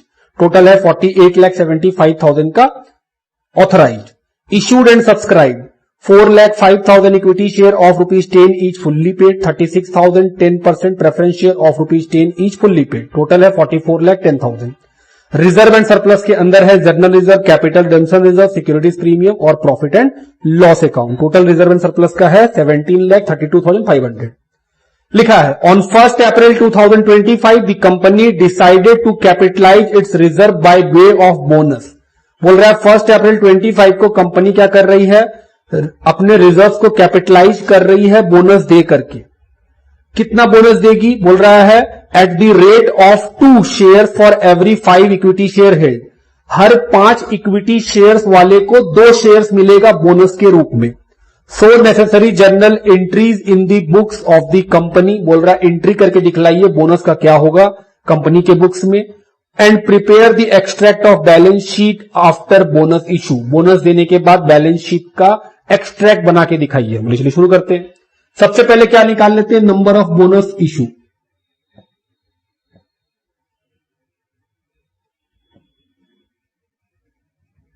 तो इक्विटी वालों को देना है, तो सर इशूड है 4,05,000, कितना देंगे? 2 पीस देंगे हर 5 के बदले। कितना आएगा बताइए नंबर्स? तो sir 4,05,000 divided by 5 into 2, 1,62,000। Amount निकाल लीजिए अब कि sir amount of bonus 1,62,000 into 10, 16,20,000। तो एंट्री करेंगे तो सर सबसे पहले बोनस के लिए क्या यूज करते हैं? पहले CRR, उसके बाद सिक्योरिटीज प्रीमियम, उसके बाद जनरल रिजर्व और सबसे लास्ट में PL। हम बोले ओके, पहला एंट्री 1 अप्रैल 2025 को एंट्री क्या होगा सर? कैपिटलाइज कीजिए, पहला आइटम CRR। कितना पैसा है CRR में? 1,80,000। हमको 16,20,000 निकालना है, तो सर CRR यूज कर लिए। अब क्या यूज करोगे? Securities premium. ये सिक्योरिटीज प्रीमियम कौन सा होना चाहिए? रियलाइज इन कैश वाला होना चाहिए, 1,12,500। उसके बाद जनरल रिजर्व को भी यूज कर लीजिए,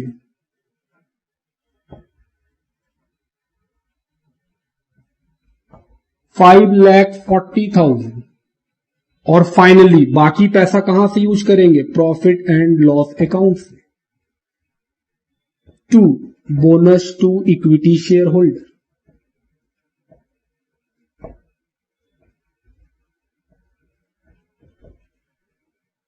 $16,20,000। तो क्या हम लोग PL निकाल सकते हैं बैलेंसिंग फिगर से? जी, 16,20,000 में सबको माइनस कर दीजिए सर। चलिए, 16,20,000 माइनस 5,40,000 माइनस 1,80,000 माइनस 1,12,500। सर ये आएगा 7,87,500 बीइंग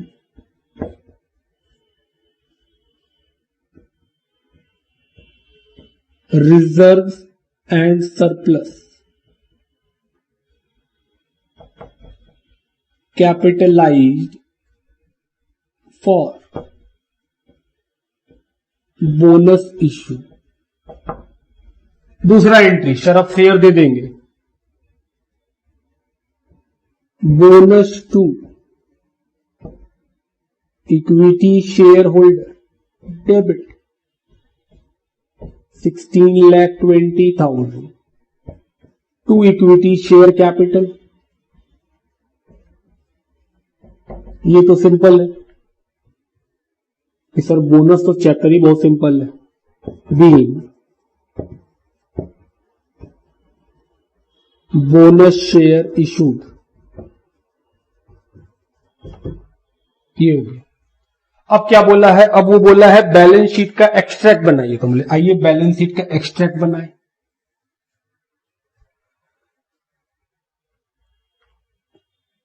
सबसे पहले क्या लिखेंगे sir? Equity and liability.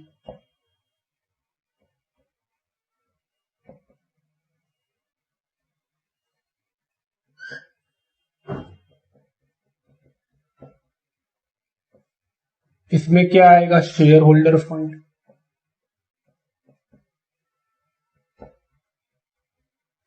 Share holder fund के अंदर आता है सर शेयर कैपिटल, इसके लिए बनाते हैं नोट 1। और रिजर्व एंड सरप्लस, इसके लिए बनाते हैं नोट 2।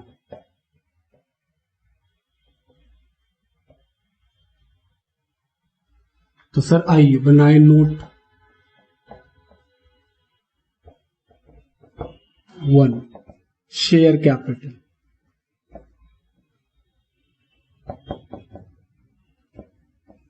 सबसे पहले क्या आएगा? ऑथराइज्ड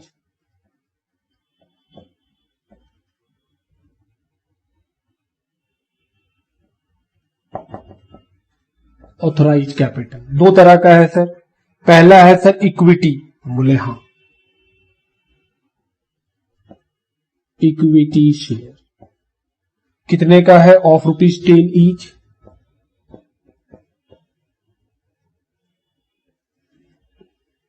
नंबर्स कितने हो जाएंगे? बोले सर पहले 4,50,000 था ऑथराइज। हम बोले हाँ, हम लोग जब बोनस दिए तो उससे हम लोग का ऑथराइज का लिमिट बढ़ गया, तो ऑफकोर्स कंपनी अप्रूवल ले लेती है सेबी से और फिर वो शेयर इशू कर सकती है। तो बोले सर मेरा ऑलरेडी जो बोनस था वो कितने का था? 1,62,000 और 4,05,000 ऑलरेडी मेरा इशूड है, दोनों को जोड़ेंगे कितना बन जाएगा? 5,67,000। तो मेरा ऑथराइज का लिमिट है वो बढ़ गया। ऑफकोर्स हम बढ़वा लिए होंगे, कितना हो जाएगा? और प्रेफरेंस है 37,500, 10% प्रेफरेंस शेयर ऑफ ₹10 ईच।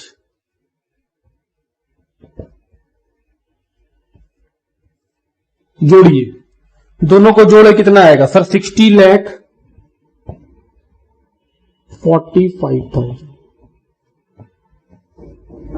अब क्या आएगा sir? Issued and subscribed.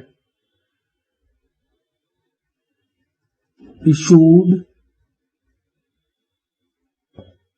Subscribed and paid. कितना? बोले सर ये तो सारा का सारा है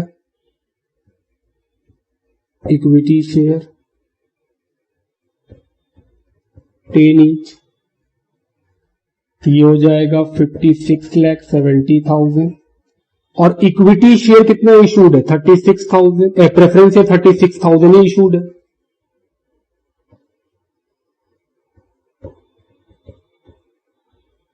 कितना हो जाएगा? 3,60,000, 60,30,000। ये आ जाएगा नोट 1।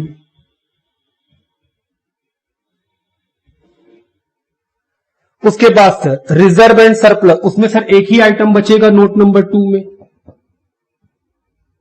बाकी सारा तो हम लोग यूज कर चुके हैं ना। इसमें सर सिर्फ पीएल बचेगा। पीएल कितने का था? ऑलरेडी था सर 9 लाख।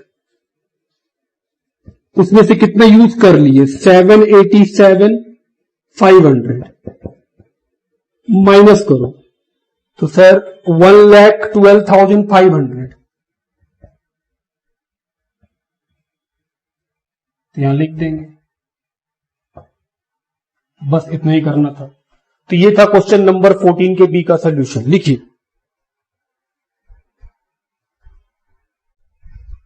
आइए नेक्स्ट क्वेश्चन तरफ बढ़े। क्वेश्चन नंबर है 15। लिखा है the following balances appeared in the books of MCM limited as on 31 December 2025। बोल रहा है एमसीएम के बुक्स में कुछ बैलेंसेस दिए हुए हैं 31 दिसंबर 2025 को। 40,000 10% preference share of ₹100 each, ₹75 paid up. 40,000 preference share है 100 रुपए वाला, जिसमें कितना पेड हुआ है? 75। 1 lakh equity share of ₹100 each fully paid up. 1 lakh equity share है 100 रुपया वाला जो फुल्ली पेड अप है। सिक्योरिटीज प्रीमियम है 3,25,000 का। कैपिटल रिडम्पशन रिजर्व है 21 लाख का और जनरल रिजर्व है 42,50,000 का। Under the term of their issue the preference share are redeemable on 31 March 2026 at a premium of 5%।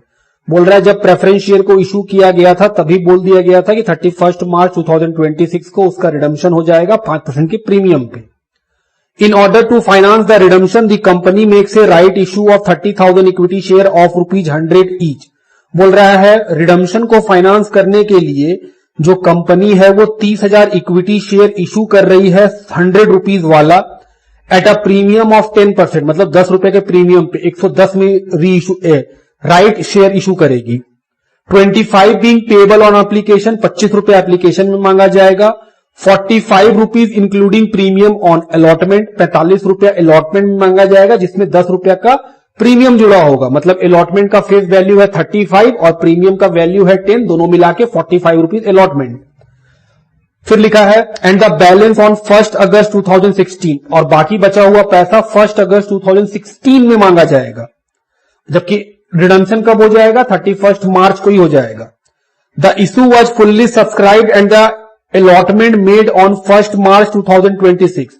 बोल रहा है सारा का सारा शेयर बिक गया है और अलॉटमेंट कब हुआ है? 1 मार्च 2026 को। The amount due on allotment was duly received by 25 मार्च 2026। बोल रहा है जो अमाउंट है अलॉटमेंट का वो कब तक मिल जाएगा? 25 मार्च तक मिल जाएगा, और रिडम्पशन कब होगा? 31 मार्च को। तो रिडम्पशन से पहले इक्विटी शेयर जो हम इशू किए हैं उसका अलॉटमेंट तक का अमाउंट मिला है, जो फाइनल कॉल है वो अभी नहीं मिला है। The preference share way redeem after fulfilling the necessary condition of section 55 of the companies act 2023। बोल रहा है जो प्रेफरेंस शेयर है उसको रिडीम कर दिया जाएगा कंडीशन ऑफ सेक्शन 55 का फुलफिलमेंट करने के बाद। बोले okay, you are required to pass the necessary journal entry including narration to give effect to the above arrangement. बोल रहा है आपको एंट्री करना है नरेशन के साथ, ताकि ऊपर दिया हुआ जो है उसका अरेंजमेंट को पूरा करते हुए। Also prepare the notes to account of share capital and reserve and surplus relevant to the balance sheet immediately after the redemption of preference share as on 31 March 2026। और 31 March 2026 after the redemption of preference share आपको share capital और reserve and surplus का notes बना के दिखाना, notes to account बना के दिखाना है। Ignore date column in journal, आप चाहें तो जर्नल में डेट कॉलम को इग्नोर कीजिए। हम बोले ओके। इस क्वेश्चन में कोई खास बात नहीं सर, ऐसा स्टडी मैट में भी और ऐसा क्वेश्चन कई बार पीछे के आरटीपी एमटीपी में बहुत बार आ चुका है। सबसे पहले क्या होगा? सबसे पहले सर रिडम्पशन करने से पहले आपको प्रेफरेंस शेयर को फुल्ली पेड करना होगा, तो ठीक है 25 रुपए का फाइनल कॉल मांग के उससे पैसा रिसीविंग दिखा देंगे। उसके बाद इक्विटी शेयर इशू करने के समय एप्लीकेशन का पैसा मांगेंगे, तो एप्लीकेशन का 2 एंट्री होगा। फिर अलॉटमेंट का पैसा मिलेगा, अलॉटमेंट का 2 एंट्री होगा। फाइनल कॉल का एंट्री आप नहीं करेंगे क्योंकि हम लोग को 31 मार्च 2026 तक ही बनाना है। उसके बाद फिर रिडम्पशन करेंगे, तो रिडम्पशन से पहले सर आपको सीआरआर बनाना पड़ेगा। हम बोले हाँ, कैपिटल रिडम्पशन रिजर्व बनाना पड़ेगा। उसके बाद हम लोग रिडम्पशन करेंगे और रिडम्पशन करके उसका पेमेंट करेंगे। और फिर क्योंकि रिडम्पशन प्रीमियम पे होगा तो वो प्रीमियम कहां पे ट्रांसफर हो जाएगा? हम बोले सर क्योंकि रिडम्पशन प्रीमियम पे होगा तो प्रीमियम ट्रांसफर कहां करना होगा आपको? हम बोले सर जनरल रिजर्व या पीएल होगा तो उसमें। हम बोले ओके, चलिए शुरू किया जाए। पहला एंट्री क्या करेंगे? हम बोले सर डेट को छोड़िए, पहला एंट्री होगा फाइनल कॉल मांगने का, तो equity share final call account debit.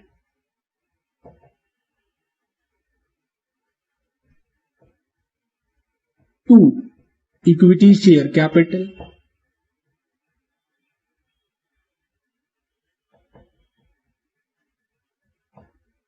कितना?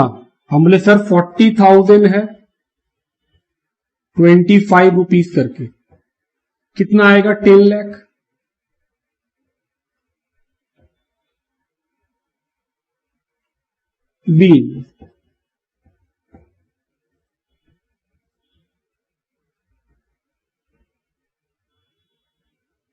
Been final call money due.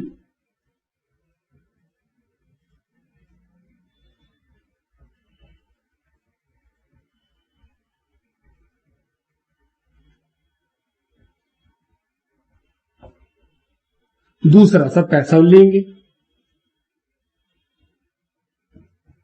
Bank account debit to equity share final call.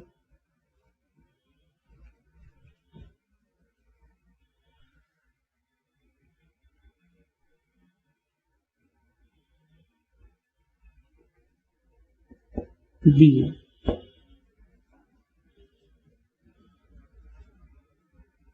Final call money receive. अब क्या होगा? अब सर इक्विटी शेयर इशू करेंगे तो एप्लीकेशन का पैसा मिलेगा, bank account debit to equity share application.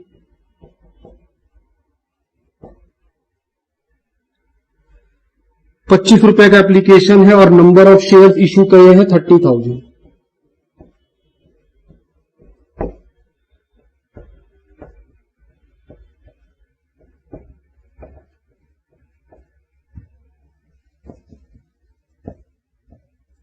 being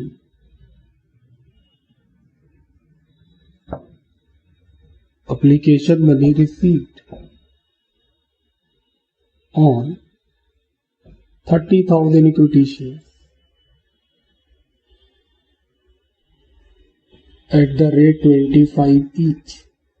अब एप्लीकेशन मनी कहां ट्रांसफर करेंगे? कैपिटल में। Equity share application account debit to equity share capital.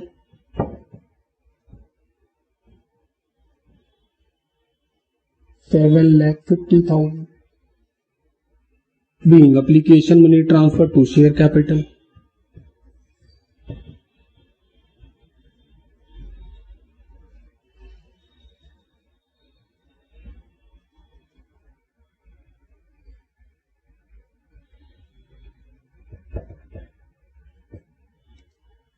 फिर क्या होगा सर? अलॉटमेंट मांगा जाएगा।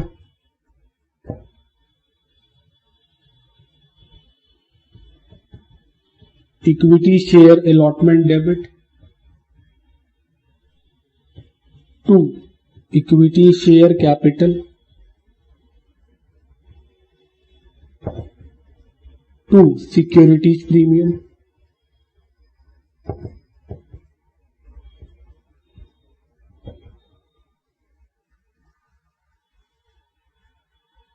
आइए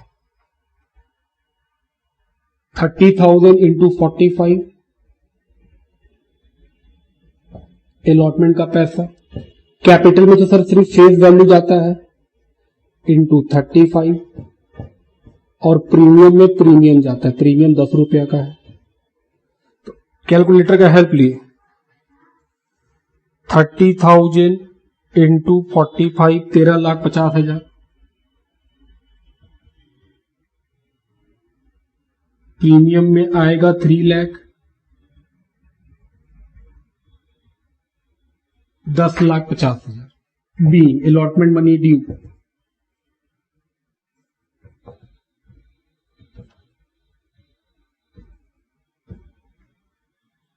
उसके बाद फिर पैसा मिलेगा entry bank account debit to equity share allotment.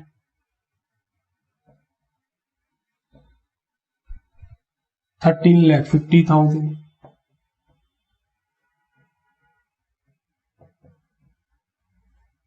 B allotment money received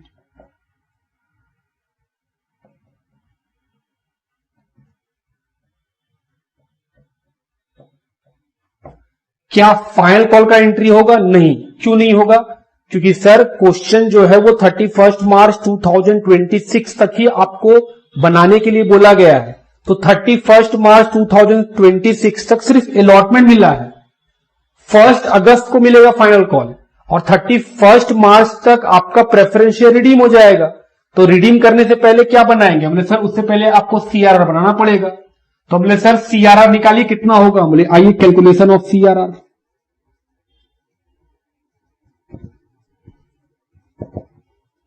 capital redemption reserve face value of preference share कितना? 30 लाख रुपीज तो सर बैलेंस शीट वहां जो क्वेश्चन था उसमें दिया हुआ था और 3 लाख का कैपिटल यहां पे आया था।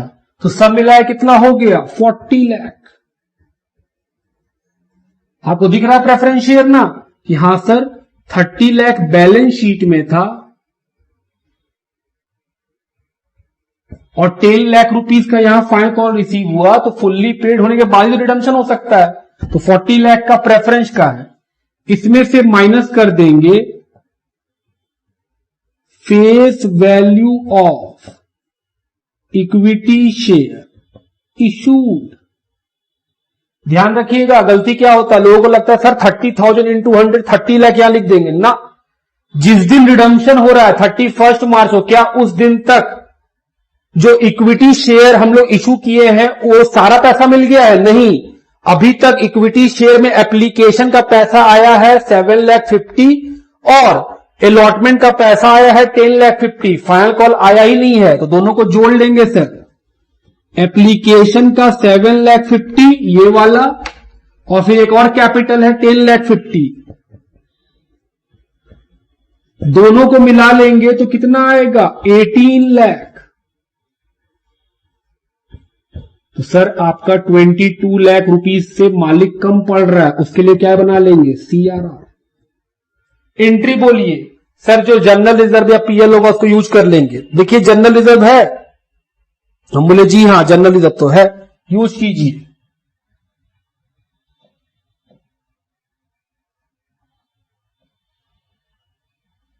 General reserve account debit to CRR कितने का 22 लाख। बी CRR क्रिएटेड,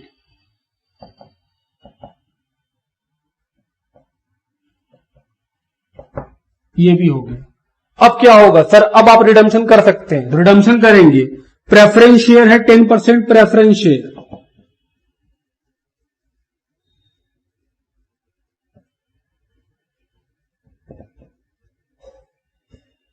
कितना 40 लाख। क्या प्रीमियम भी देना है जी 5% का, तो sir premium on redemption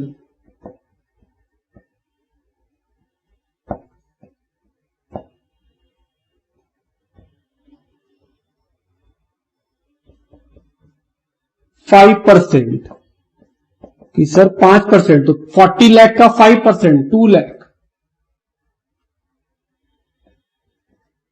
2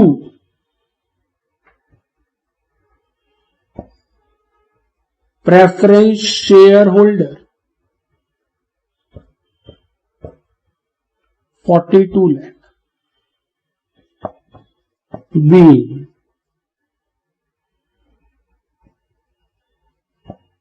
preference share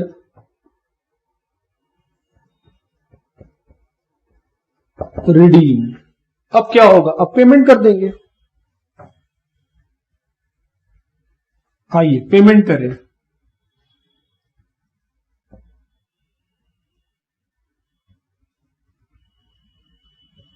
preference share holder account debit to bank 42 lakh. B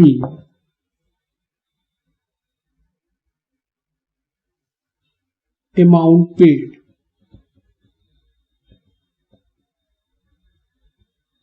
to preference share holder. उसके बाद सर ये जो रिजर्व जो प्रीमियम आप दिए थे उसको भी राइट ऑफ कर देंगे जनरल रिजर्व से।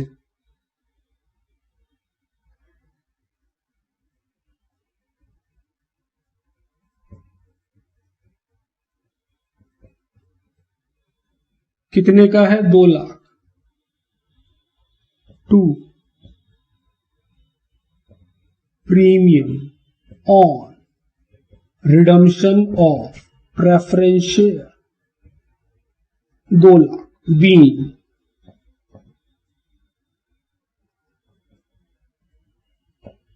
Premium on redemption of preference share written off. ये हुआ हम लोग का एंट्री का पार्ट। अभी क्या और बनाना है, नोट्स टू अकाउंट्स बनाना है, शेयर कैपिटल और रिजर्व एंड सरप्लस का। पहले आप यहां तक लिखिए।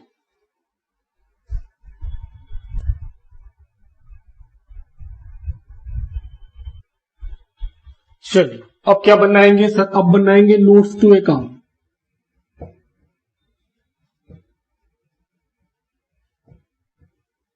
पहला share capital,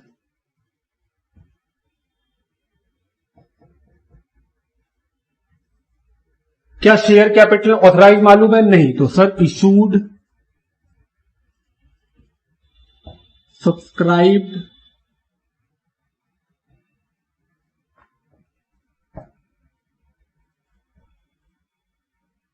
called up and paid up.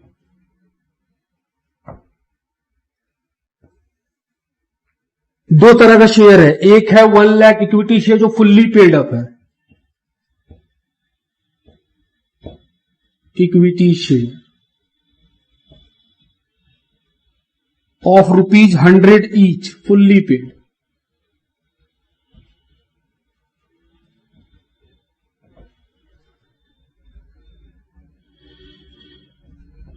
Amount कितना आएगा 1 करोड़। और दूसरा है जो अभी अभी हम लोग इशू किए थे, क्योंकि 31 मार्च को बना रहे हैं, तो सर सिर्फ एप्लीकेशन और अलॉटमेंट का पैसा मिला है 25 रुपए एप्लीकेशन का और अलॉटमेंट का 35, क्योंकि सर यहां पे फेस वैल्यू लिखते हैं 10 रुपए तो प्रीमियम का था, तो सर 60 रुपीज है, तो 30,000 equity share of ₹100 each, ₹60 paid up. तो सर ये हो जाएगा 18 लाख, तो ये हो जाएगा 1 crore 18 lakh. Note number 2, reserve and surplus क्या क्या है पढ़िए क्वेश्चन में। सिक्योरिटीज प्रीमियम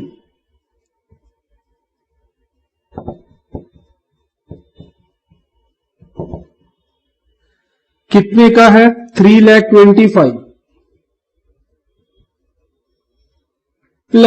प्लस जब हम लोग नया इक्विटी शेयर इशू किए थे तो वहां भी आप देखिएगा 3 लाख रुपीस का सिक्योरिटीज प्रीमियम क्रेडिट हुआ था, क्योंकि 10 रुपए का प्रीमियम पे इशू किए थे, प्लस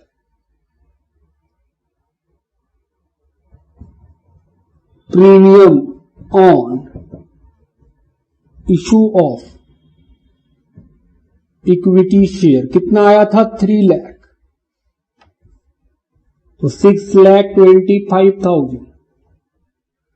उसके बाद CRR कैपिटल रिडम्पशन रिजर्व पहले से कितना का है 21 लाख, और हम लोग 22 लाख का और एंट्री किए हैं, CRR बनाए थे, कितना हो गया 43 lakh. Next general reserve,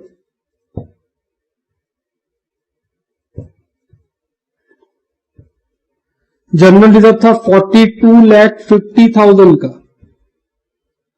minus हो गया सर CRR, क्योंकि जब CRR बनाए तो जनरल रिजर्व घट गया कितने से 22 लाख से, और प्रीमियम को भी राइट ऑफ किए थे, premium on redemption of preference share कितने का 2 लाख।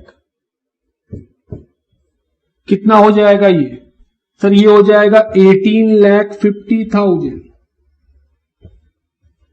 जोड़िए तो सर 6,25,000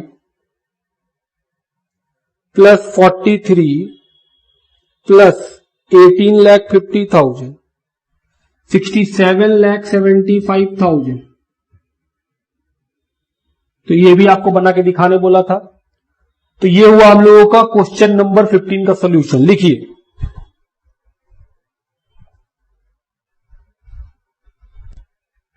चलिए क्वेश्चन नंबर 16 की तरफ चलते हैं। लिखा है on 1 April 2025 the following balances appeared in the books of globe limited and unlisted company other than AIFI banking company NBFC and HFC। बोल रहा है 1 April 25 को कुछ बैलेंसेस अपीयर हो रहे हैं ग्लोब लिमिटेड के। क्या क्या बैलेंसेस है भाई? पहला 75,009% debenture of ₹100 each issued at par. तो सर 75,009% डिबेंचर है 100 रुपए वाले जो पार पे इशू किए गए थे।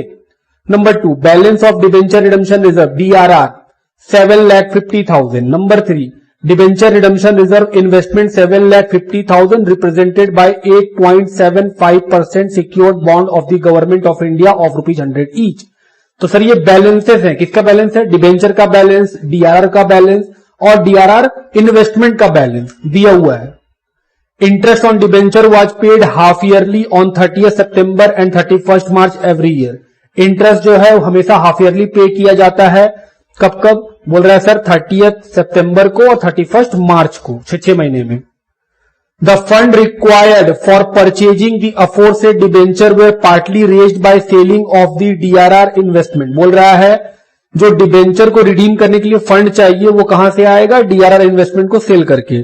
On 31st March 2026 the investment were realise at par and the debenture were also redeemed at par. बोल रहा है 31st March 2026 को इन्वेस्टमेंट को पार वैल्यू में बेच दिया गया और डिबेंचर को भी पार पे रिडीम कर दिया गया। You are required to prepare the following account for the year ended 31st March 2026। बोल रहा है ये सारे अकाउंट बना के दिखलाइए। Number 1 9% debenture account, number 2 debenture redemption reserve account, number 3 debenture redemption reserve investment account और number 4 interest on debenture account. 4 account आपको बनाने हैं। हमने सर बैलेंस दिया हुआ है, लाइबिलिटी का बैलेंस कहां आता है? क्रेडिट में। और एसेट्स का बैलेंस कहां आता है? डेबिट में। तो डिबेंचर क्या है? लाइबिलिटी। तो बैलेंस बीडी कहां आएगा? क्रेडिट में। DRR debenture redemption reserve, sir ये भी लाइबिलिटी है, बैलेंस कहां आएगा? क्रेडिट में। और डीआरआर इन्वेस्टमेंट, सर ये एसेट्स है तो इसका बैलेंस कहां आएगा? डेबिट में। To balance BD. हम बोले ओके, आइए लिख ले। बैलेंस कब का दिया हुआ है? 1 April 2025 by balance BD. 75,000 into 100 75 lakh. उसके बाद डीआरआर का भी दिया हुआ है 1 अप्रैल 2025। सॉरी यहां पे लिखेंगे, ये भी तो लाइबिलिटी है ना।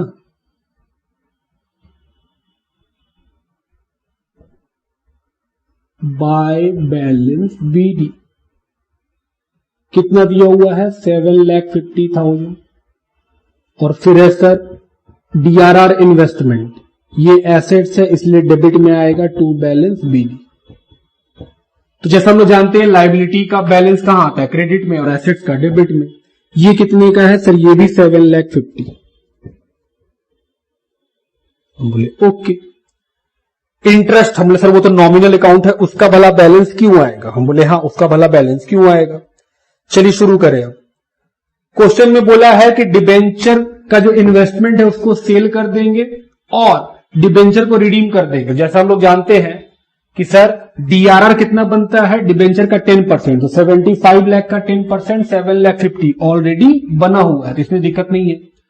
डीआरआर आई कितना होना चाहिए सर? 15%। तो हम बोले सर डीआरआर आई होना चाहिए 15%, जितना आप रिडीम कर रहे हो उसका। तो हम रिडीम कर रहे हैं 75 लाख, इसका 15% बताइए कितना आएगा?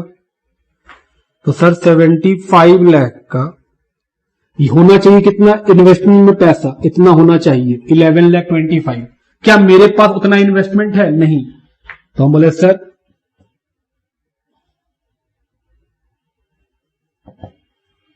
ओपनिंग बैलेंस कितने का है इन्वेस्टमेंट का? 7.5 लाख। ये है आपका फर्दर इन्वेस्टमेंट जो आपको और खरीदना होगा। रूल के हिसाब से याद होगा आपको रूल की, हाँ सर 15% पहले आपको इन्वेस्टमेंट मेंटेन करना पड़ता है। तो सर इसी डेट में और इन्वेस्टमेंट खरीद लेंगे। टू बैंक 3,75,000 हो गया बराबर 11,25,000। क्वेश्चन बोला इसको बेच देंगे ईयर के एंड में 31 मार्च 2026 को बाय बैंक सेल कर दिए। कितने का? हम बोले सर 11,25,000 पार में बोला बिक जाएगा। और फिर बोला है डिबेंचर को रिडीम कर देंगे। तो रिडीम करेंगे तो क्या होगा? हम बोले सर डिबेंचर को रिडीम करिएगा तो पैसा दे दीजिएगा। टू बैंक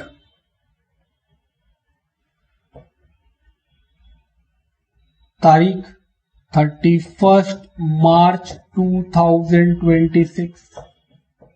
अमाउंट कितना आएगा? 75 लाख। तो सर ये भी क्लोज हो गया।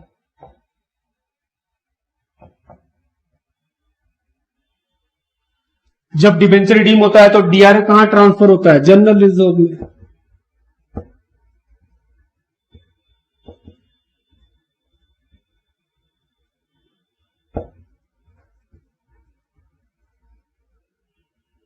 $7,50,000।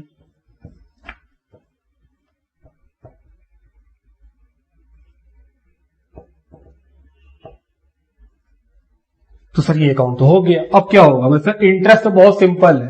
इंटरेस्ट का क्या होगा, बोले सर हर 6 महीने में क्या होगा इंटरेस्ट देंगे, तो टू बैंक पहला 30 सितंबर को 2025 टू बैंक,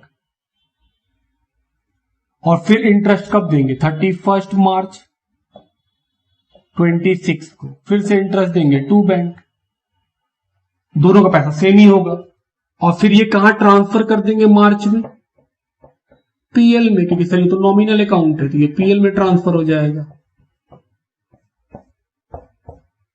आइए इंटरेस्ट निकाले डिबेंचर पे,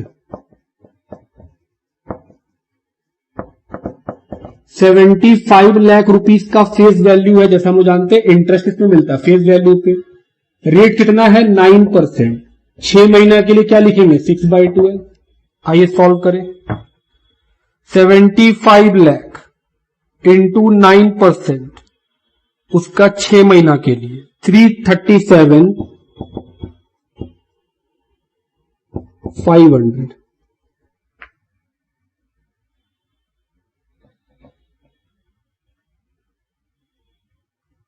दोनों बार 6 महीने का देना है, दोनों को जोड़ लीजिए सर, ये हो जाएगा 6,75,000।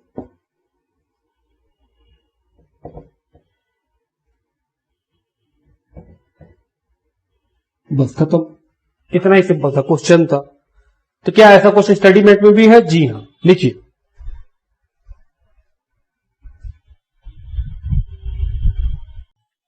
चलिए नेक्स्ट क्वेश्चन पे चलते हैं, जो कि है question number 17।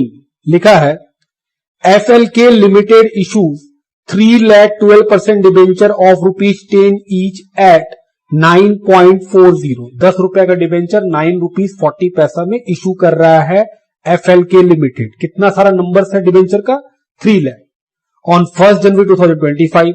Under the term of issue the debenture are redeemable at the end of 5 year from the date of issue. बोल रहा है कि जो डिबेंचर का रिडम्पशन जो होगा वो कब होगा 5 साल के बाद होगा। Calculate the amount of discount to be written off in each of the 5 years. बोल रहा है बताइए जो डिस्काउंट का अमाउंट है उसको 5 साल में किस तरह से राइट ऑफ किया जाएगा। तो सबसे पहले निकालिए डिस्काउंट,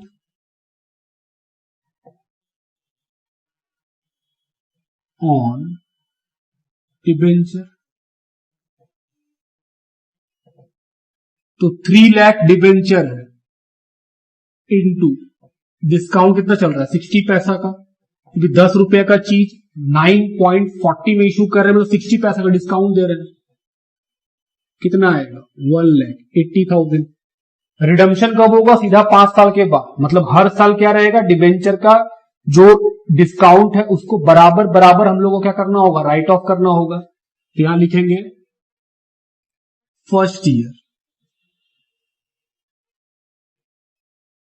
और यहां लिखेंगे discount to be written of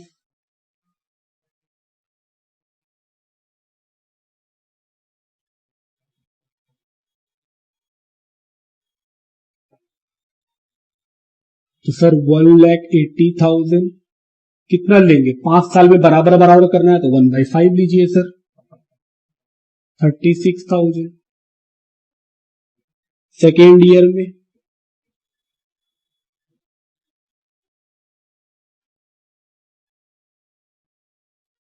sir इस साल भी सेम होगा। थर्ड ईयर में इसमें भी सेम होगा सर।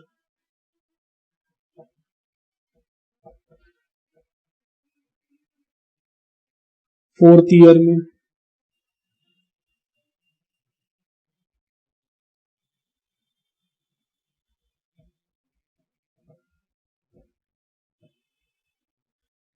और लास्ट 5th ईयर में।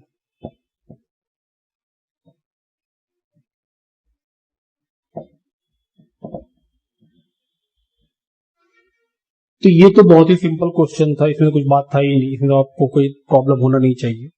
तो ये था हम लोग का आरटीपी मई 2026 का पूरा कंप्लीट सोल्यूशन। लिखिए